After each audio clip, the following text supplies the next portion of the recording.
वो बकरा ईद से पहले हमने एक क्लास रखी थी, लेकिन बाद में फिर कैंसिल कर दिया था उसे। तो जो फर्स्ट क्लास आप लोगों की है वो बेसिकली यही क्लास है। आज हमने दो तीन चीज़ों के ऊपर डिस्कशन करनी है बेसिकली। सही है। पहला ये कि हम कोर्स की आउटलाइन देखेंगे, डिफिकल्टी लेवल देखेंगे। अक्सर स्टूडेंट ने बहुत सारी बातें सुनी हुई होती हैं F5 के बारे में। सही है। उन बातों को इंशाल्लाह जो है वो हमने देखना है। उसके अलावा फिर हमारे पास जो है वो बेसिकली कोर्स के अंदर क्या क्या कंटेंट है, चीज़ें किस तरह एग्जामिन होती हैं, ये सारी बातें इंशाल्लाह होंगी। और उसके अलावा कोर्स के अंदर जो है वो बेसिकली कौन कौन सी चीज़ें मौजूद है, किस किस तरीके से एग्जामिन होंगी, वो सारी बातें इंशाल्लाह इस स्लाइड के अंदर हमारे पास मौजूद है, जो मैं आप लोगों के साथ अभी शेयर करता हूँ। सही। अच्छा जी। तो सबसे पहले हम बात करते हैं कि बेसिकली हमारे पास पेपर जो है वो बेसिकली है पीएम का। सही है। पुराना वाला कोड अभी तक लोग बहुत ज्यादा यूज करते हैं, क्या ख्याल है? F5 इतना यूज होता है कि मतलब एग्जामिनर इसको चेंज कर चुके हैं बड़े लंबे अर्से पहले। सही है। लेकिन आज तक जो है वो बेसिकली F5 के नाम से ही हम इसे याद रखते हैं।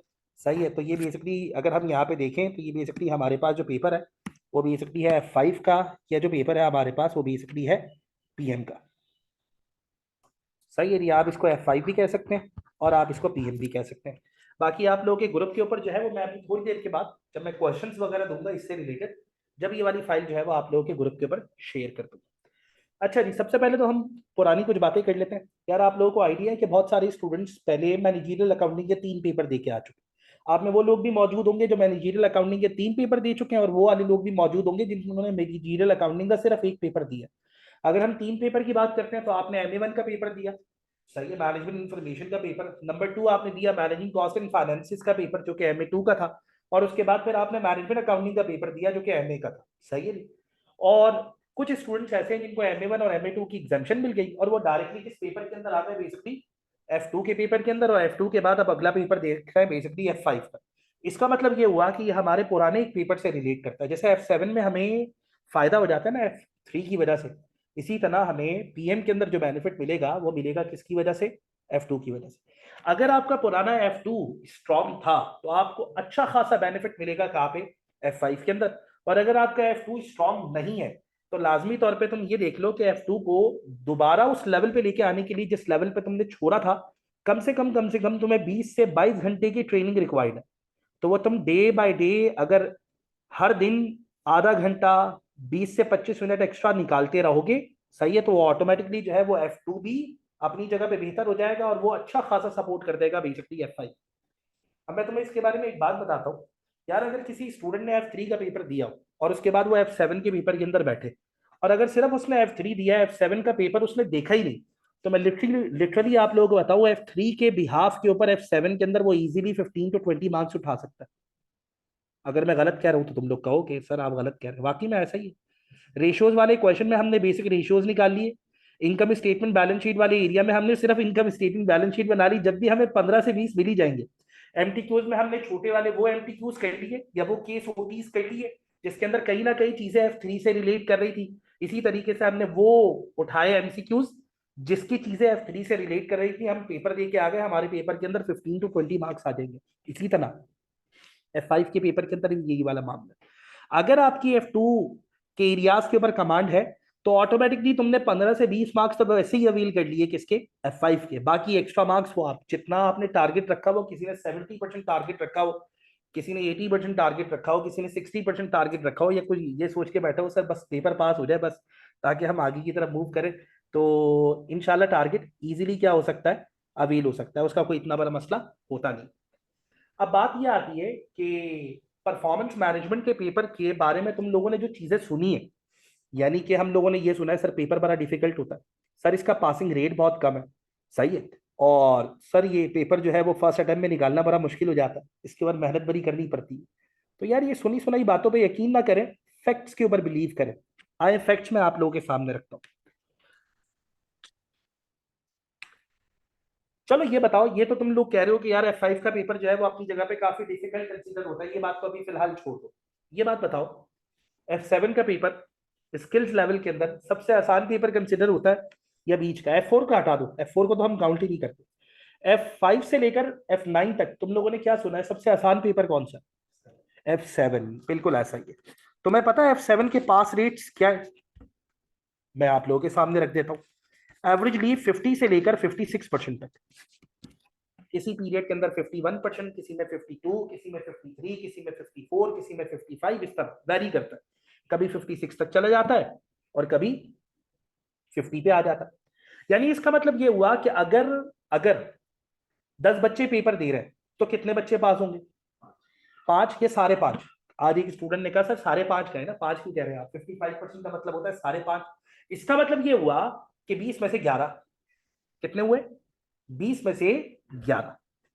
अच्छा, अब जरा यहाँ पे एक छोटी सी बात सुनना। अगर मैं F5 की बात करता हूं तो बेटा मैं भी मानता है F5 बहुत ज्यादा डिफिकल्ट है। अगर पता है इसका पासिंग रेट्स क्या होते हैं? इसके पासिंग रेट्स होते हैं 22%। यानी F7 अगर कोई देता और उसमें से 10 में से कितने बच्चे पास हो जाते हैं? साढ़े 5। और F5 अगर कोई बच्चा देगा तो उसमें से 10 में से 2 पास होने चाहिए। क्या ख्याल है? जब तो हम कहेंगे ना इसका डिफिकल्ट लेवल बहुत ज्यादा है। क्यों? क्योंकि 10 में से कितने पास हो रहे हैं? 2। डिफिकल्ट लगा? रियलिटी ये नहीं है बेटा। रियलिटी जाके आप फैक्ट्स को चेक करें। F5 का जो पासिंग रेट है वो बेसिकली है 40 से लेकर 44% तक। मतलब ये कि अगर 20 बच्चे पेपर देते हैं F7 का तो कितने बच्चे पास होंगे? 11। और 20 बच्चे पेपर देंगे अगर F5 का तो कितने बच्चे पास होंगे? 9। बेटा कितना फर्क आया यार? इसका मतलब है डिफिकल्टी वो लेवल वो थोड़ी है जो हम लोग सोचते हैं, बल्कि डिफिकल्टी लेवल तो कुछ और है ना। किससे सुना आपने? पासिंग रेशियो इसका कभी भी 25% पे आया ही नहीं। 20-25%। चले एक काम करते हैं, अभी 1 सेकंड के लिए रुक जाते हैं यार, अभी 1 मिनट के लिए रुक जाते हैं। मैं आप लोगों के साथ में जर्नल रखता हूँ, सही है? मैं यहाँ पे एक चीज निकाल रहा हूँ, सही है? तो आप मुझे अगर 2 मिनट का टाइम देंगे तो मैं आप लोगों के सामने रखता हूँ। ये असल में मैंने खोल के रखना था, लेकिन वो हुआ कुछ यूं कि मुझे उतना टाइम मिल नहीं पाया, क्योंकि मैं अभी नॉट से F5 की क्लास लेके ही आया हूँ, सही है? हमने यहाँ पे रखे पास रेट्स, सही है? हमारे पास यहाँ पे खुल गए पास रेट्स ऑफ एसीसी क्वालिफिकेशन। आप लोग की स्क्रीन पे शेयर नहीं हो रहे होंगे, अभी हो जाएंगे 1 मिनट के बाद। ये आ गए भाई पास रेट्स, सही है? चले आप लोग की स्क्रीन पे भी आ गए। अब जरा गौर करिएगा, ये वाला पेपर हो गया बेसिकली FR का, सही है? और ये आ गया बेसिकली PM का। मुझे बताओ मार्च 2024 में कितने परसेंट का डिफरेंस आ रहा है? यहाँ पे मेरे पास FR में पता है कितने परसेंट लिखा हुआ है? FR में लिखा हुआ है 54%, 52%। और PM में कितना लिखा हुआ है? 45। तो यार अब तुम मुझे बताओ कितना बड़ा फर्क है? कितना बड़ा डिफरेंस है यार, कितना बड़ा डिफरेंस है? अगले वाले में देखो यार, और पीछे चले जाओ, कितने परसेंट? 48% और 42। तो बेटा कितना फर्क आया? अभी तक 10% का फर्क नहीं आया। मैं तो 10% कह रहा था, 10% का फर्क नहीं आया। तीसरे में आ गए 47 और 40%, 49 और 40%, 52 और 44%, 49 और 43%, 50% और 40%। एक दफा 10% का गैप आ रहा है। क्या ख्याल है? सितंबर के अंदर एक स्टूडेंट ने मेरे पास ये वाला डेटा उठा के भेजा और कहने लगा सर मैंने सुना है सितंबर में F5 का पेपर बड़ा मुश्किल आता है। मैंने कहा क्यों? कहने लगा सर सितंबर 2022 के अंदर देखे आप पास रेट सबसे नीचे आया, 40% पे आ गया। हमेशा कितने परसेंट पे था? आ जाओ, हमेशा कितने परसेंट पे था? पहले 42, फिर 40। वो भी सितंबर था, वो भी सितंबर था। तो बेटा कितने परसेंट का गैप है? गैप तो सिर्फ 2% का है। यानी कि इसका मतलब पता है क्या हुआ? या चलो 3% का गैप, हाँ 2% का गैप।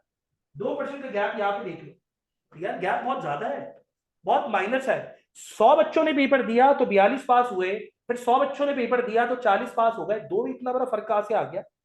10% का फर्क तो नहीं आया। हाँ कुछ दफा ज्यादा है, जैसे एक दफा अगर आप देखें तो आपको यहाँ पे 44% भी नजर आएगा, वो है मार्च 2023। अच्छा, ये 40% वाले में ना एक सर्टेन सिनेरियो आया। इसमें हुआ कुछ यूं कि आउट ऑफ द बॉक्स जाके एक CRQ बन गया, जो CRQ नॉर्मली बनता नहीं है। इसलिए पहले से ही अभी से ये सोच लो कि बेटा जो चीज कोर्स में मौजूद है, एग्जामिनर ने कहा है कि इस एरिया से CRQ बन सकता है। अब चाहे वो रिग्रेशन एनालिसिस ही क्यों ना हो, चाहे वो हाइलो मैथड ही क्यों ना हो, सही है? अगर उससे CRQ एग्जामिनर कह रहा है बन सकता है तो बन सकता है, छोड़ के मत जाना। यार ये तो पिछली हिस्ट्री में कभी टेस्ट नहीं हुआ, अब कहां से आ जाएगा, ये चीज नहीं होनी चाहिए। सही। तो पास रेट्स के दरमियान में इतना बड़ा फर्क तो नहीं है यार।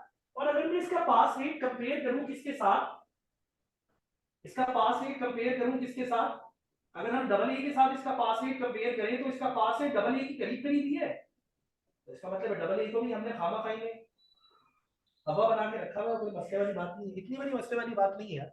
तो ये चीज तो अभी फिलहाल छोड़ दें, अपने जहन से निकाल दें कि पीएम इतना मुश्किल होने वाला है कि ये पेपर निकलता ही नहीं है। अल्लाह का शुक्र पिछली अटेम्प्ट में तो खैर नहीं है, लेकिन उससे पिछली अटेम्प्ट में हमारे पास बैच साइज था अराउंड तकरीबन कोई 12 से 15 स्टूडेंट्स का इवनिंग के अंदर। और आपको पता है उसका रिजल्ट कितने परसेंट आया था? 100%। एक भी बच्चा फेल नहीं हुआ। तो यार ये भी होते हुए देखा है हमने। 60% रिजल्ट भी आया, 65% रिजल्ट भी आया, एक दफा 72% रिजल्ट भी आया। पिछली 5 से 6 अटेम्प्ट के अंदर हमारी जो पास रेट्स है वो तकरीबन 60% से ऊपर है। बस मैं उसके ऊपर अपने आप को क्रेडिट नहीं देता, बल्कि मैं स्टूडेंट्स को क्रेडिट देता हूँ। क्या क्रेडिट देता हूँ ये भी सुन लो। मैं स्टूडेंट से कहता हूँ भाई सिंपल सी बात ये कि मैक्सिमम प्रैक्टिस मुझे क्लास के अंदर करके दे दो। अगर मैंने एक सीआरक्यू कहा है ना क्लास के अंदर करना है तो वो मुझे करके देना है। वो मैक्सिमम सीआरक्यूज, ओटीक्यूज और एमटीक्यूज मैं स्टूडेंट से खुद अपने सामने सॉल्व करवाता हूँ या उनको एज अ असाइनमेंट देता हूँ, फिर बाद में उसे चेक भी करता हूँ।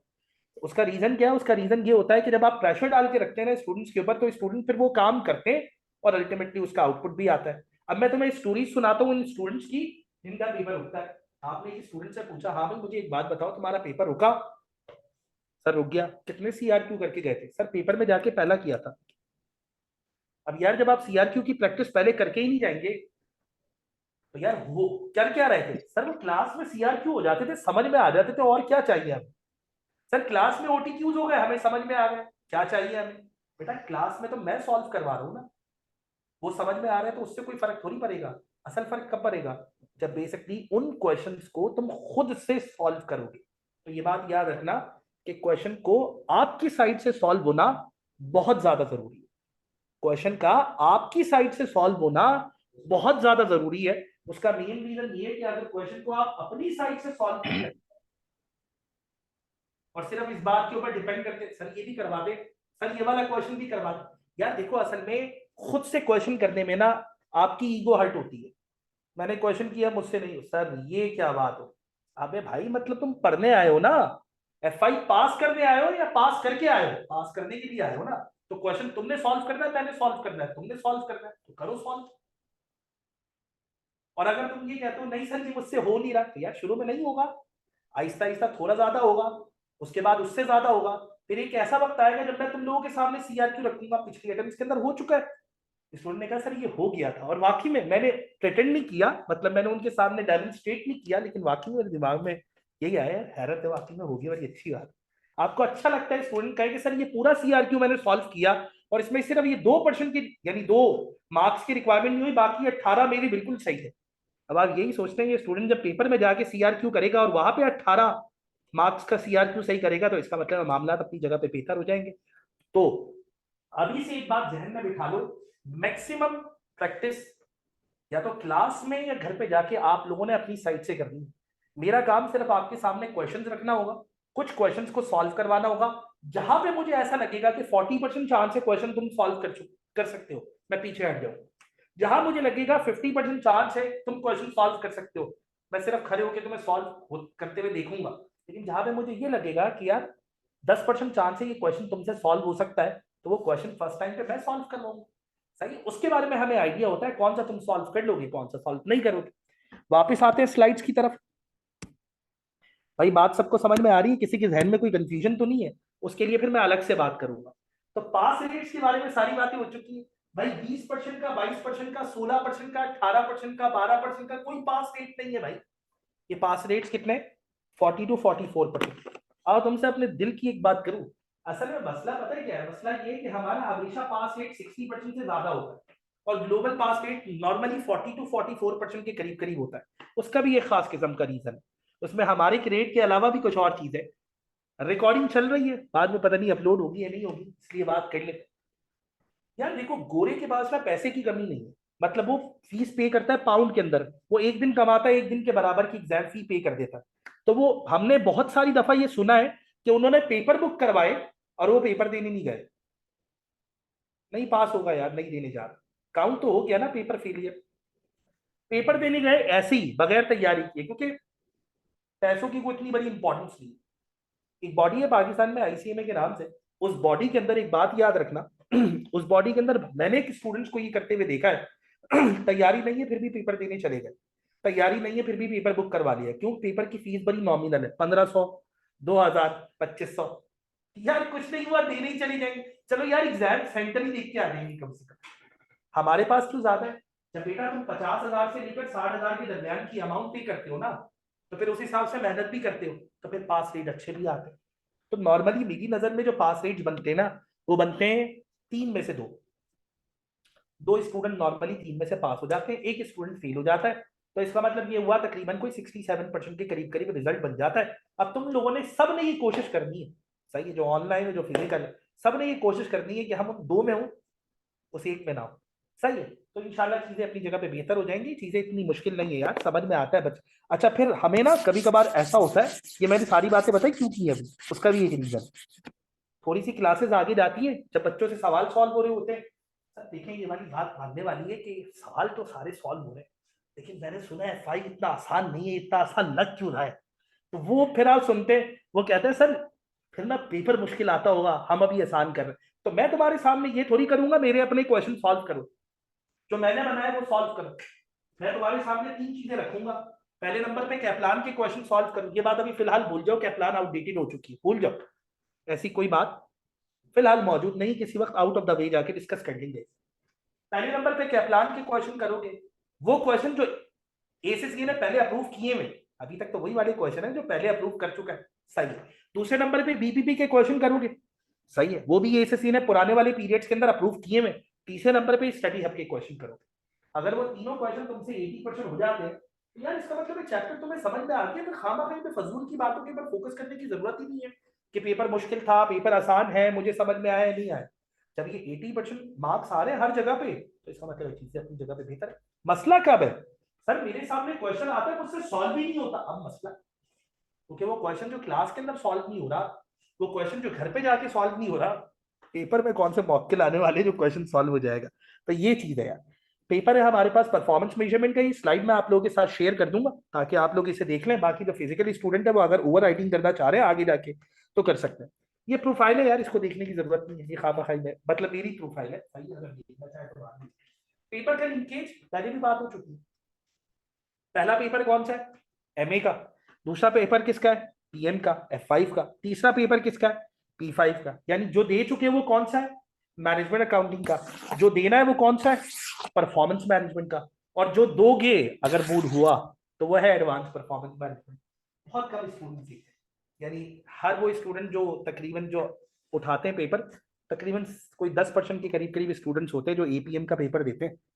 तो मेरा आगे जाके मूड यही है कि मैं आगे जाके इंशाल्लाह एपीएम का पेपर टीच करूं ताकि नंबर ऑफ स्टूडेंट्स को मोटिवेट करूं, भाई ये भी एक अच्छा पेपर है, ये भी देना चाहिए, लेकिन अभी फिलहाल नहीं। सही है जी। तो इसके बारे में कोई ज्यादा बात करने की जरूरत नहीं है, आ जाओ। फॉर्मेट। यार तुम लोगों में से जिसने अभी तक F8 का पेपर दिया हुआ है ना, उसको आइडिया होगा कि F8 के पेपर का फॉर्मेट थोड़ा सा अलग है। जिसने अभी तक F8 का पेपर दिया है उसको ये आइडिया होगा कि F8 के पेपर का फॉर्मेट थोड़ा सा अलग है। बाकी जिसने अभी तक सेशन बेस्ड सीरीज दिए और F5 से लेकर F9 तक के दरमियान में पेपर दे चुका है, जो पेपर दे चुके हैं उसमें सिर्फ 8 का फॉर्मेट अलग है, बाकी सबका फॉर्मेट एक ही है। मेरे सामने जो स्टूडेंट बैठे उन्होंने कहा कि सर मैंने दो पेपर दिए हैं, F7 और दूसरे नंबर पे F6। दोनों का जो पेपर का फॉर्मेट था, एग्जामिनेशन का जो भी फॉर्मेट था, पीएम का फॉर्मेट भी वही है। अगर तुम देखो तो तुम्हें आइडिया हो जाएगा। तुम्हारे पास F6 में भी ऐसे ही था, तीन अलग अलग सेक्शन थे। पहला सेक्शन था सेक्शन ए, दूसरा सेक्शन था सेक्शन बी, और तीसरा सेक्शन कौन सा था? Section C. और तुम्हें वहां पे भी याद होगा कि पहले सेक्शन के अंदर आए थे 15 ओटीक्यूज, ऑब्जेक्टिव टेस्ट क्वेश्चन। हर क्वेश्चन के मार्क्स कितने थे? 2। और टोटल कितने थे? 30। अच्छा एक बात मुझे याद बताओ कि जब तुमने पुराने वाले पेपर दिए तो पहले अटेम्प्ट कौन सा सेक्शन किया? सेक्शन ए, सेक्शन बी या सेक्शन सी?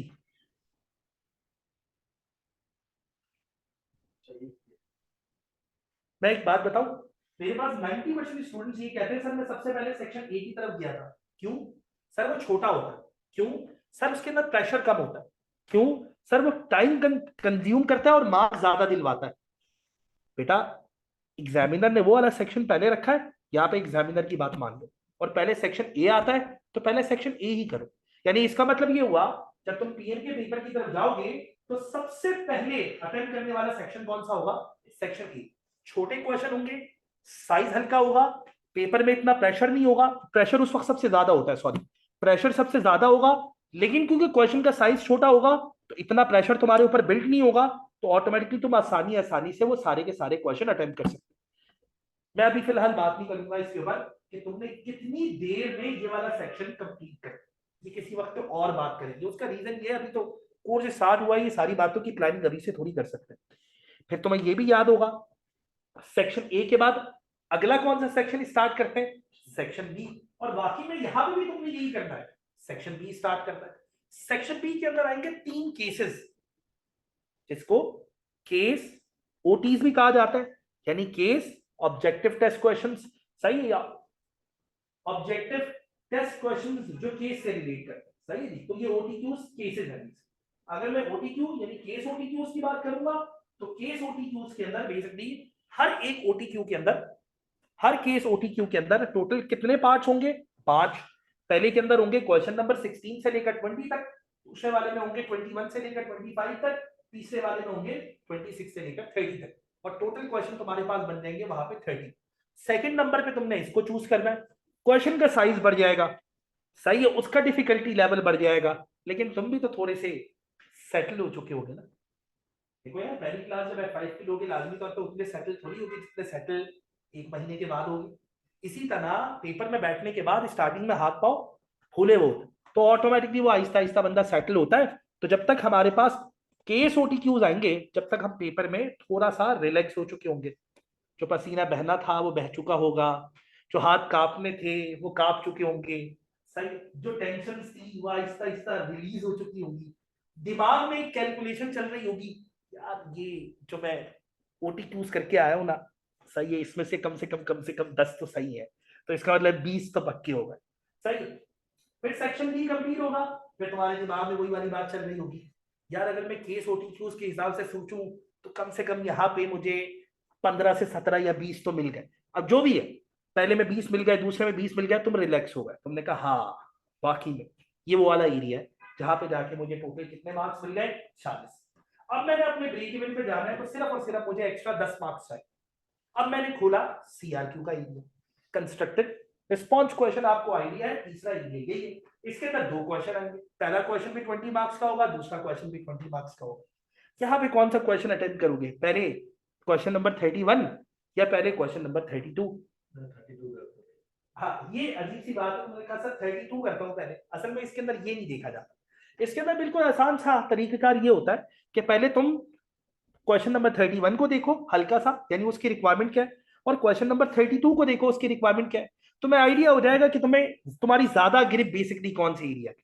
क्वेश्चन को हल्का फुल्का रीड आउट करने, अगर 2 से 3 मिनट मैंने एक क्वेश्चन को दे दी है, मैंने उसको रीड आउट कर लिया, मुझे आइडिया यार ये वो क्वेश्चन है जो हल्का है, यार ये वो क्वेश्चन है जो हल्का, यार ये वो क्वेश्चन है जो वेरिएंस से आगे ही मुझे आता, यार ये वो क्वेश्चन है जो लर्निंग कर्व से आगे ही मुझे आता, यार ये वो क्वेश्चन है जो कॉस्ट वॉल्यूम प्रॉफिट एनालिसिस से आ गया। यार मेरी सीवीपी के ऊपर बड़ी अच्छी कमांड, मेरी तो MA2 में भी सीवीपी बड़ा अच्छा था, तो अभी भी सीवीपी अच्छा है, इसके ऊपर मेरी कमांड ज्यादा, इसके ऊपर मैंने ज्यादा सीआरक्यू सॉल्व किए हुए। यार ये पहले कर, आसान सीआरक्यू पहले करेंगे, मुश्किल सीआरक्यू बाद में करेंगे, लेकिन थोड़ा सा टाइम मैनेज करके, थोड़ा टाइम मैनेज करके, उस टाइम मैनेजमेंट की बात किसी और वक्त पे करेंगे।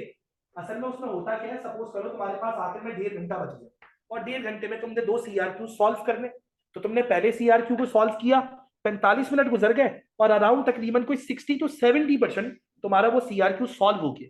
अगली रिक्वायरमेंट है 30% की, अगर वो आसान है तो वो करो, टाइम उसी के ऊपर लगा दो, मसला नहीं है, और अगर वो मुश्किल है तो उसको छोड़ो और दूसरे वाले के आसान मार्क्स पकड़ लो। लेकिन मैंने एग्जामिनर के कुछ डिफरेंट सेशंस होते हैं एग्जामिनर के, जब आपने वो अटेंड किए तो एग्जामिनर कुछ बातें कहता है, एग्जामिनर ये कहता है बहुत सारी दफा ना इस, अच्छा उनके पास तो उनकी टाइम की रिकॉर्डिंग भी आ रही होती है ना कि कितने टाइम में स्टूडेंट ने कितना क्वेश्चन अटेंड किया, तो वहां पे अक्सर ये होता है स्टूडेंट पहले सीआरक्यू की तरफ गया, सॉल्व किया, टाइम देखा, पैनिक हो गया, दूसरे की तरफ चला गया, दूसरे को थोड़ा सा सॉल्व किया, दूसरे में से थोड़े से मार्क्स निकाले और पता लगा दोनों में कम मार्क्स। तो कभी कभार एग्जामिनर कहता है पैनिक होने की जरूरत नहीं है, एक ही करके आ जाओगे तो वो भी कभी कभार काफी हो जाता है।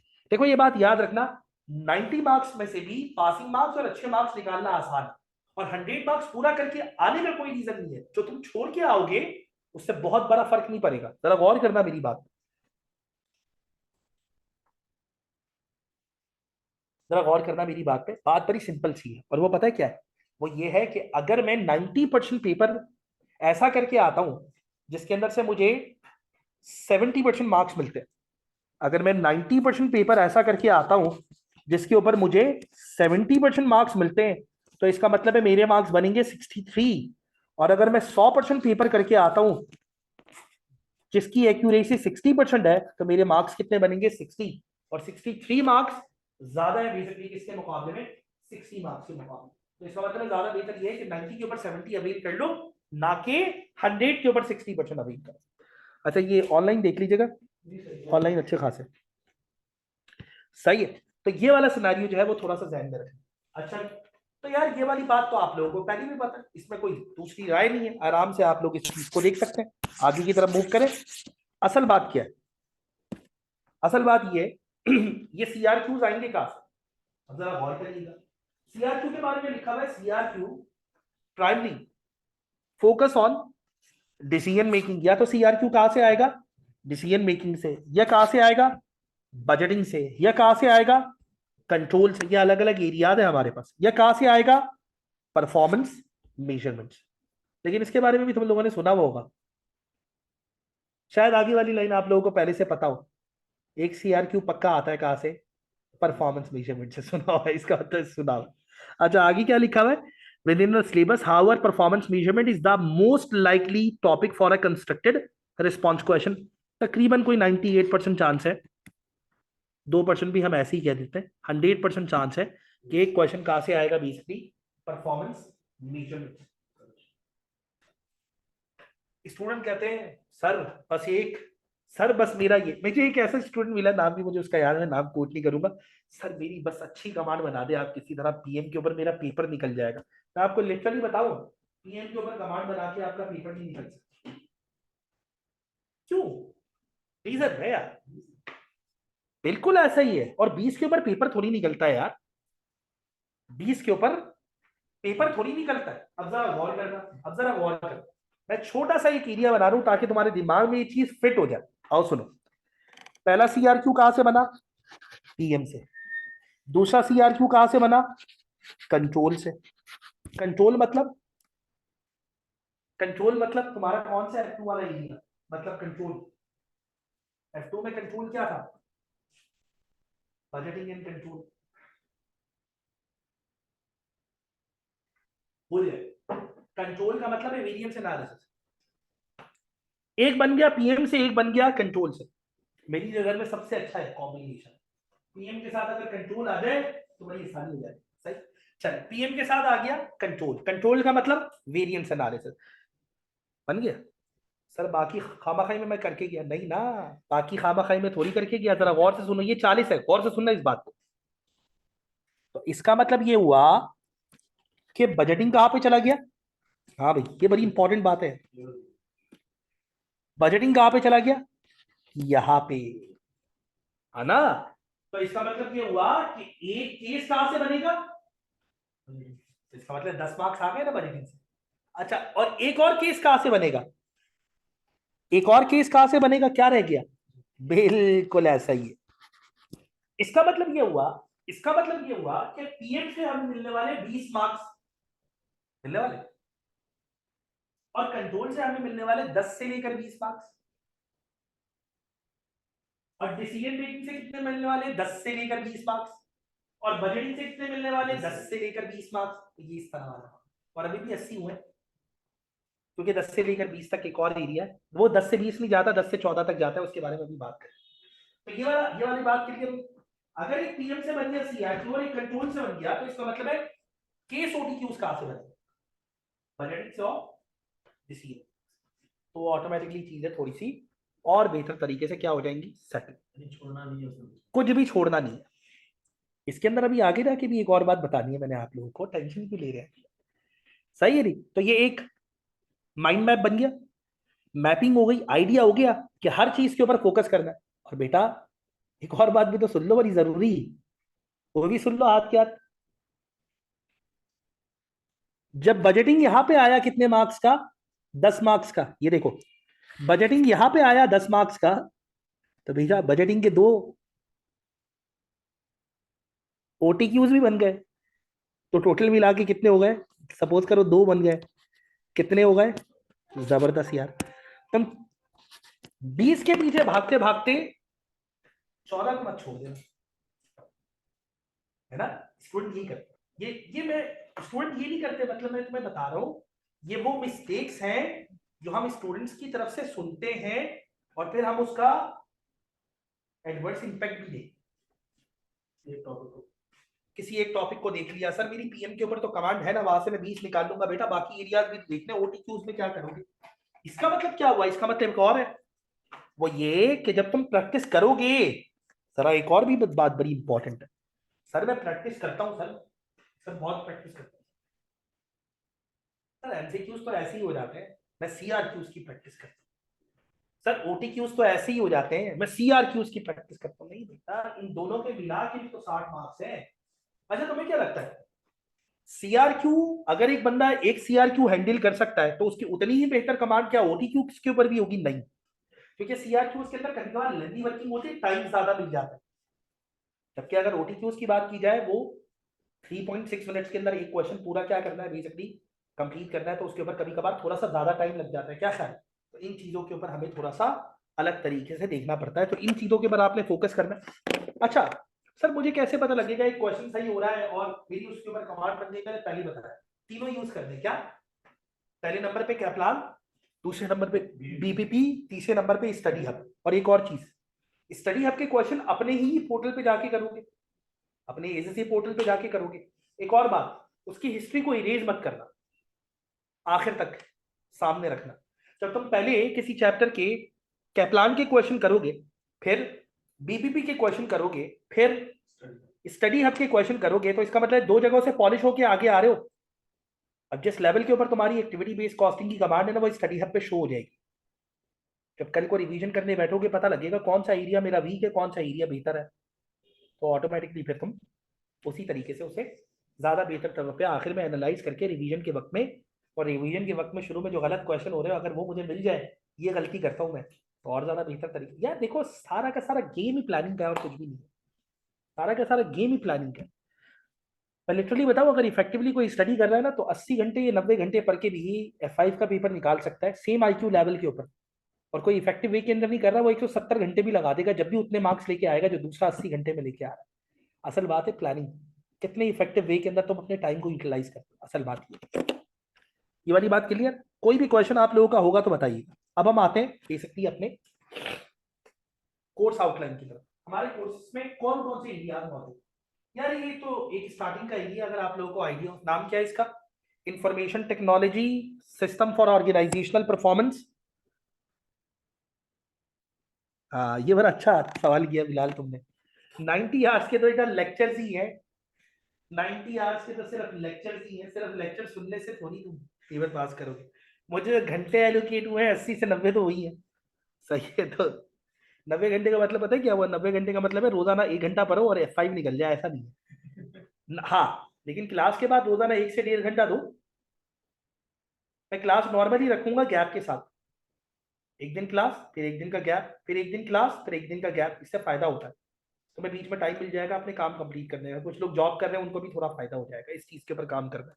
यार 90 आवर जो है वो विदाउट लेक्चर्स है, लेक्चर्स के साथ नहीं है। अच्छा पहला एरिया तो आपके पास ये है, इसके बारे में आपको थोड़ा बहुत पुराना एरिया है, ये असल में तुम्हारे F1 से भी रिलेट कर रहा है, F2 से भी। डेटा क्या होता है, इन्फॉर्मेशन क्या होता है, इन्फॉर्मेशन टेक्नोलॉजी में कौन कौन से सिस्टम्स होते हैं, ये हम आखिर में इंशाल्लाह देखेंगे। एक एरिया आपके पास ये, जो मेजर एरिया है वो आपके पास यहां से लेकर यहां तक है। पहला specialist cost and management accounting techniques, क्या है ये, आगे जाके देखते हैं। डिसीजन मेकिंग क्या है, आगे जाके देखेंगे। बजटिंग कंट्रोल एक साथ है, क्योंकि एग्जामिनर एक साथ लिखा हुआ है तो इसलिए मैंने भी एक साथ लिखा, लेकिन बजटिंग का अलग क्वेश्चन बनता है, कंट्रोल का अलग बनता है। सही, मैं ये कहता हूं, एक सीआरक्यू पता है कहां से आ गया, जरा गौर करना। एक सीआरक्यू आ गया पीएम से, और एक सीआरक्यू आ गया कहां से, परफॉर्मेंस से। तो मैंने ये देखा है फिर एक ओटीक्यू, एक सॉरी एक केस ओटीक्यू कहां से बनता है, बजटिंग से, और एक अलग से कहां से बनता है। सर एक मेरे पास लर्निंग कर्व का क्वेश्चन आया हुआ था, और सर मेरे पास एक जो है वो बेसिकली स्टैंडर्ड कॉस्टिंग का क्वेश्चन हो गया, ये दो बजटिंग कॉस्ट साथ में करके। और फिर हमारे पास आखिरी एरिया परफॉर्मेंस मेजरमेंट का। सही है नहीं, इसको यहां से देखना बेहतर नहीं है, ज्यादा बेहतर ये है कि इसको फुल फॉर्म में देखो। फुल फॉर्म, अच्छा मैंने पहला वाला एरिया स्किप कर दिया, वो नहीं लिखा है यहाँ पे, क्योंकि उसके अंदर बाकायदा कोई चैप्टर नहीं है असल में, वो खुद से एक चैप्टर है, तो इसलिए उसको छोड़ दिया। अच्छा आखिरी वाला एरिया अगर आप देखें पुरानी वाली स्लाइड पे, वो किसी काम का नहीं है, वो आपको पता है, वो तो हर पेपर के अंदर इंक्लूड होता है, एम्प्लॉयबिलिटी एंड टेक्नोलॉजी स्किल्स, यानी स्प्रेडशीट कैसे यूज करते हैं, 8 से 10 पेजेस के ऊपर ये हर पेपर में मौजूद होगा। अच्छा जरा गौर करिएगा, specialist cost and management accounting techniques क्या क्या शामिल है इसमें? पहले देखी हुई है तुम लोगों ने, क्या ख्याल है, एक्टिविटी बेस्ड कॉस्टिंग पहले देखी हुई? सर मैंने तो कब देखा था सर, मैंने सारे पेपर दिए, बस ये सोच के बैठा होता है F5 सबसे मुश्किल होता है तो आखिर में दूंगा, ऐसा ही सारे पेपर दे दिए, तो अब तो F2 दिए हुए जमाने हो गए। तो बेटा इसके लिए मैं थोड़ा एक सेकंड लेवल के ऊपर हेल्प कर सकता हूँ, क्या होगी, जब मैं एक्टिविटी बेस्ड कॉस्टिंग के ऊपर बात करूंगा ना, तो पहले मैं मार्जिनल कॉस्टिंग के ऊपर बात करूंगा, फिर एब्जॉर्प्शन। अब ऐसा नहीं है कि मार्जिनल कॉस्टिंग का मतलब है 2 क्लासेस में मार्जिनल कॉस्टिंग पढ़ाऊंगा, एक क्लास में एब्जॉर्प्शन कॉस्टिंग, ऐसा नहीं।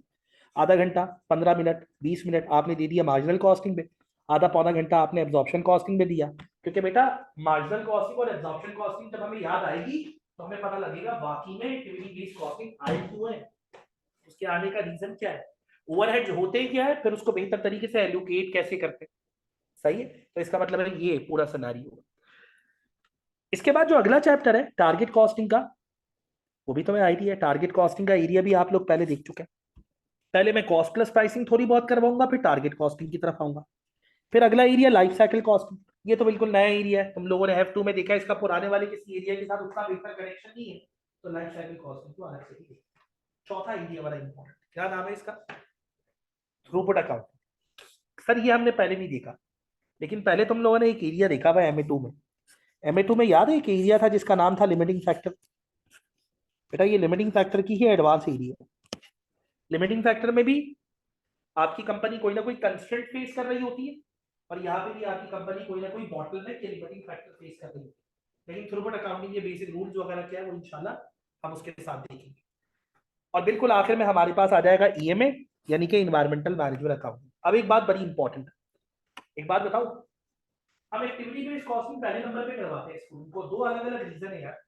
असल में पता है, ये मेरी MA1 से ही सीरीज होती है, पहला चैप्टर सबसे आसान करवाओ कॉस्ट क्लासिफिकेशन, उसके बाद मुश्किल चैप्टर करवाओ लेबर कॉस्ट, ताकि जितने भी फ्री होके बैठे हुए ना बिल्कुल रिलैक्स होके, जो कुर्सी पे लेटे हुए आधे, सही है वो जाग जाते हैं। अच्छा यार ये भी चीज है, तो इसलिए हम पहले एक्टिविटी बेस्ड कॉस्टिंग करवाएंगे और दूसरे नंबर पे थ्रूपुट अकाउंटिंग देखेंगे, ताकि एक आसान एरिया के साथ एक मुश्किल एरिया हो, ताकि हम दोनों को बैलेंस कर सके। हाँ यार चीजें वाकई में अपनी जगह पे उसकी अपनी एक वर्थ है। खैर एक और बात, अगर तुमने देखा हो तो तुम्हें याद होगा CRQ में इसका नाम नहीं लिखा हुआ था, देख लो वरना पीछे जाके देख लो, ये देख लो CRQ में इसका नाम नहीं लिखा हुआ था। CRQ कहां से बनेगा, डिसीजन मेकिंग से। CRQ कहां से बनेगा, बजटिंग से। CRQ कहां से बनेगा, कंट्रोल से। CRQ कहां से बनेगा, PM से। क्या specialist cost and management accounting techniques लिखी हुई थी, नहीं बेटा ऐसा हुई हम भूल गए, वो आता ही नहीं, एग्जामिनर कह चुका है। ये सिर्फ और सिर्फ पता है कहां पे आएगा, ये सिर्फ और सिर्फ आएगा दो एरिया, सेक्शन A में और section B।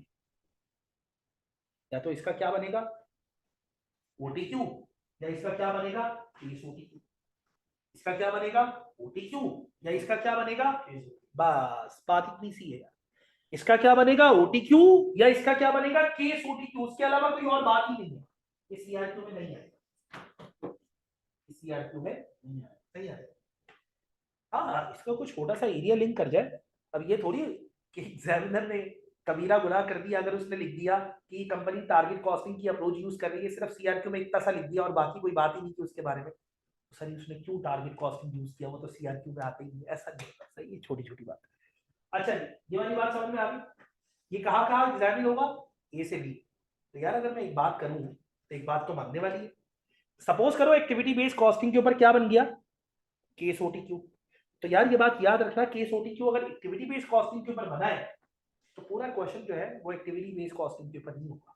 6 marks activity based costing के ऊपर होंगे, 2 मार्क्स शायद लाइफ साइकिल के ऊपर टारगेट कॉस्टिंग के ऊपर आ गए, 8 मार्क्स थ्रूपुट अकाउंटिंग के ऊपर हो गए, तो 2 किसी और के ऊपर हो गए, क्योंकि एग्जामिनर ने मैक्सिमम एरिया को क्या करना है, जज करना। इसके हम नॉर्मली कहते हैं, ये मैं लिखूंगा, इसके हम नॉर्मली कहते हैं पेपर के अंदर तकरीबन कोई 10 से 14 मार्क्स आ जाते हैं।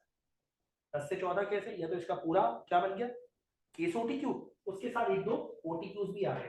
तुम आसान से अल्फाज में एमसीक्यूज कह, मैं और आसान कर लेता हूँ, एक 10 मार्क्स वाला क्वेश्चन आ जाएगा, बाकी 2-2 मार्क्स वाले 1 या 2 आ गए, तो टोटल मिला के 10 से 14 के दरमियान में एग्जिस्ट करेंगे। अगला सुनो, डिसीजन मेकिंग, ये दूसरा एरिया, इसमें कुछ चीजें याद आएंगी तुम्हें, क्या, रेलेवेंट कॉस्टिंग, लेकिन ये वैसी नहीं है जैसी तुमने वहां पे देखी थी, वैसी नहीं है, लेकिन हाँ सीवीपी एनालिसिस ये वैसा है जैसे तुमने पहले देखा, वही ब्रेक इवन है, वही मार्जिन ऑफ सेफ्टी है, वही टारगेट प्रॉफिट है, लेकिन मल्टीपल प्रोडक्ट्स भी, सिंगल के अलावा। हाँ ये एक नया चीज आ रहा है, सही। अच्छा जी, बाकी नया क्या है, लिमिटिंग फैक्टर और लीनियर प्रोग्रामिंग, ये नया एरिया है। तुम लोगों ने आज तक पता है क्या बना है, सिंगल लिमिटिंग फैक्टर, अब आएंगे एक से ज्यादा। जब मैं वहां भी बनाता हूँ ना, अक्सर कहते हैं सर अगर एक से ज्यादा हो तो हम कहते हैं यार F5 का इंतजार कर, तो वो आ गया, वो शाकार आ गया जिसका हमें इंतजार कर, बस यही वाला सीन है। उसके बाद प्राइसिंग, ये बिल्कुल नया चैप्टर है, इसके अंदर प्राइसिंग पॉलिसीज वगैरह देखेंगे, और बिल्कुल आखिर में dealing with risk and uncertainty. Risk and uncertainty के ऊपर एक चैप्टर बना है, एक स्टूडेंट ने मुझसे पूछा कि सर वो F9 में भी रिस्क और अनसर्टेनिटी है, वैसे ही है, तकरीबन तकरीबन वैसे ही है, लेकिन कुछ चीजें नहीं है तो वो हमें अलग से देखनी पड़ेगी। ये हो गया। अगला एरिया कौन सा है हमारे पास, बजटिंग। बजटिंग में सबसे पहले पता है क्या आएगा, क्वांटिटेटिव एनालिसिस। अगर मैं इसको डिटेल में आप लोगों के सामने रखूं, पता है क्या है इसमें, लोग कहोगे सर ये ही है वाकई, high low method, fix and flex budget